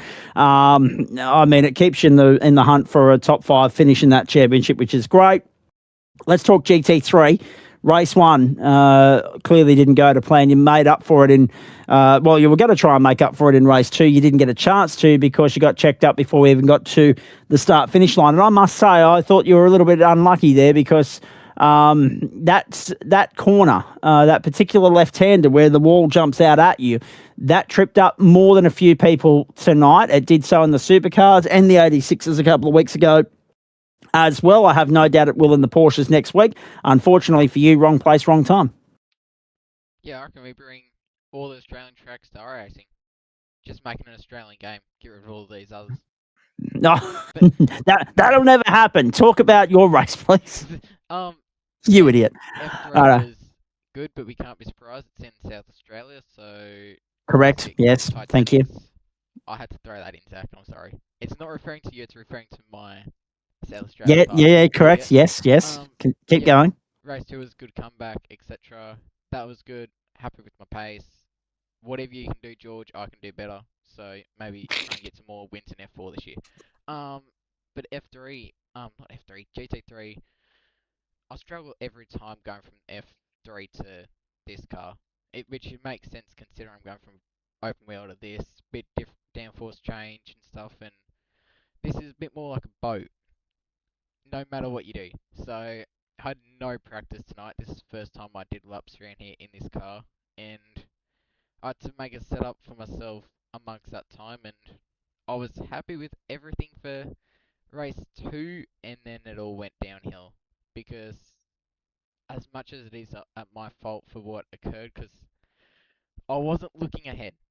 I thought they were going to make it through the corner, and I was trying to catch up, so I was looking to go through there as quick as I could and make ground up, and then didn't see him and then collected him. So kind of threw myself into that situation, which threw my night away, but I was quicker than top 10, would have been in there chilling, and then edge of top 5, one I believe I would have been about. So only if, a lot of ifs and stuff tonight, but yeah. A lot of ifs, buts, and maybes. Yeah. Racing. No matter what, you always have them at the end of the race weekends. Oh, yes, indeed you do. Supercars and Porsches coming up later in the week. Looking forward to that. We'll see you on the streets of Adelaide again. Maybe it's an omen. Maybe some more success in the Porsche Cup coming your way, based on the fact that you've had a win there in Formula 3. But I reckon the hometown hero, Sam Chapman, will have something to say about that. Oh, well, I don't mind Adelaide. It was a good place, and then it wasn't a few weeks ago. So, yeah, maybe we just say it's good when it comes to racing. It's kind of crap in everything else. So, I think that's where we leave that bit. And they've got their shout out in the stream tonight, so they should be happy, shouldn't they, Zach? Absolutely, they should be. Whether they're actually tuning in or not, who knows? Probably not. Yes. I don't think you're going down the right track to get yourself unblocked anytime soon, but that's another story. Hey, Bondi, thank you. Well done. Who would you like to thank before I let you go? I'd like to thank all my sponsors: Craig Bond Racing, Bond Motors, Gundagai, South Gundagai Automotive, Gundagai Tilt Trayz, Viewco, Karuah Enterprises, Riverina Go-Kart Centre, Wagga District Kart Club, and huge thank you to WK&P Simsports, because without them, my result last night in Scops wouldn't have been possible. They gave me an opportunity like I've never had before, and support I've never had in my life, and I somehow got a good result, even with a couple mistakes on my end. So, looking forward to the next couple of rounds, and I feel like I might be able to get something good by the end of this year in Scops. I must admit, I didn't see the Scops round yesterday. I was tied up with other things. Where was it? Mexico, on the national layout, though. Oh, on the NASCAR layout. Yeah, very nice. I thought I'd like, but it actually kind of worked in my favour. So, hopefully we just bring GSRC back there, and I get the setups that I used again, and then sweet as. All right, very nicely done. Food for thought. I like how everyone's keen to go to the national circuit there or the Grand Prix circuit there, but not the Formula E circuit there, based on the feedback we got after round one of Formula V. Oh, very nicely done. Bondi, thank you. Appreciate that. Thank you, and also thanks to Ruby for joining the call while I wasn't there. Oh, you're very well. Yes, no, that's very good. No, I'm glad you snuck that one in at the very back end. Yeah, of. I was a big trouble, I reckon. I would have thought so. Yes. Very good stuff. Thank you, Bondi. Well done. See you Wednesday. Thank you. Yeah, it's now got. I shouldn't have opened that rabbit hole, Danielle, because now I'm thinking with regards to old circuits that should be scanned for retrospective, future enjoyment in the sim world, because they're no longer available to us in the real world. Because now I'm thinking Houston, I'm thinking Dallas, I'm thinking all the places where they've gone racing over the years, and I should probably just shut up and stop thinking about it. But a great night of racing here. St. Petersburg, we've been here 3 times now. It hasn't disappointed yet. Yeah, no, that's worked out pretty well for these GT3 cars. It was a short track, lap times are fast, but even then, I guess maybe part of this down to the fact that our fields was modest, but not necessarily what we would like to see size-wise, perhaps, helping sort of balance that out a little bit. Because I reckon, mind you say that, this track is known predominantly for the fact that IndyCars come here. They will do sub 1 minute around this place. So to put that all in a bit of context, if for those who haven't seen them or tried them out in this particular combination, so this is a circuit that's pretty demanding in its default configuration. Crazily enough, NASCAR then rolled out the trucks and brought them here as a support category to the IndyCar season opener back in March. I can tell you from deciding to trial that out too, that's a very different kettle of fish with the trucks, because of course how cumbersome they are when taken to a road course versus even a supercar. So whilst I've missed the other times that St. Pete's been here with gents, this was an interesting little eye-opener with the GT3s here tonight. Indeed it was. And looking forward to seeing what the Porsches bring to the table on this very real estate next Thursday night. Now, don't forget, if you want to get involved in what we do here on the platforms, the Gentlemen's Sim Racing Club, that's when we're on air. But don't forget, race.tgsrci.com is where you go to sign up, become a member of the club, and access all the relevant information, the who, what, when, where, why, and how of what we're doing. And I'll get to the merch store in just a moment. Committee's choice tomorrow night, the SRX cars from Eldora. Speaking of little speedways, 10-car heats and a feature. The server itself opens at 7 p.m. Australian Eastern Standard Time. Wednesday night, I'm here. Adam Lavis is here as well. Am I right in saying now, and I meant to mention this about an hour and a half ago, Dan Yeoman, am I right in saying now that having had a look at the updated broadcast schedule for the balance of the season, that you've made yourself at home on Monday nights from here until we get to the Circuit de la Sarthe, and Adam's going to wedge himself in on Wednesdays for the balance of the campaign? Is that how this is playing out now? That looks to be the case. To be honest, I didn't quite actually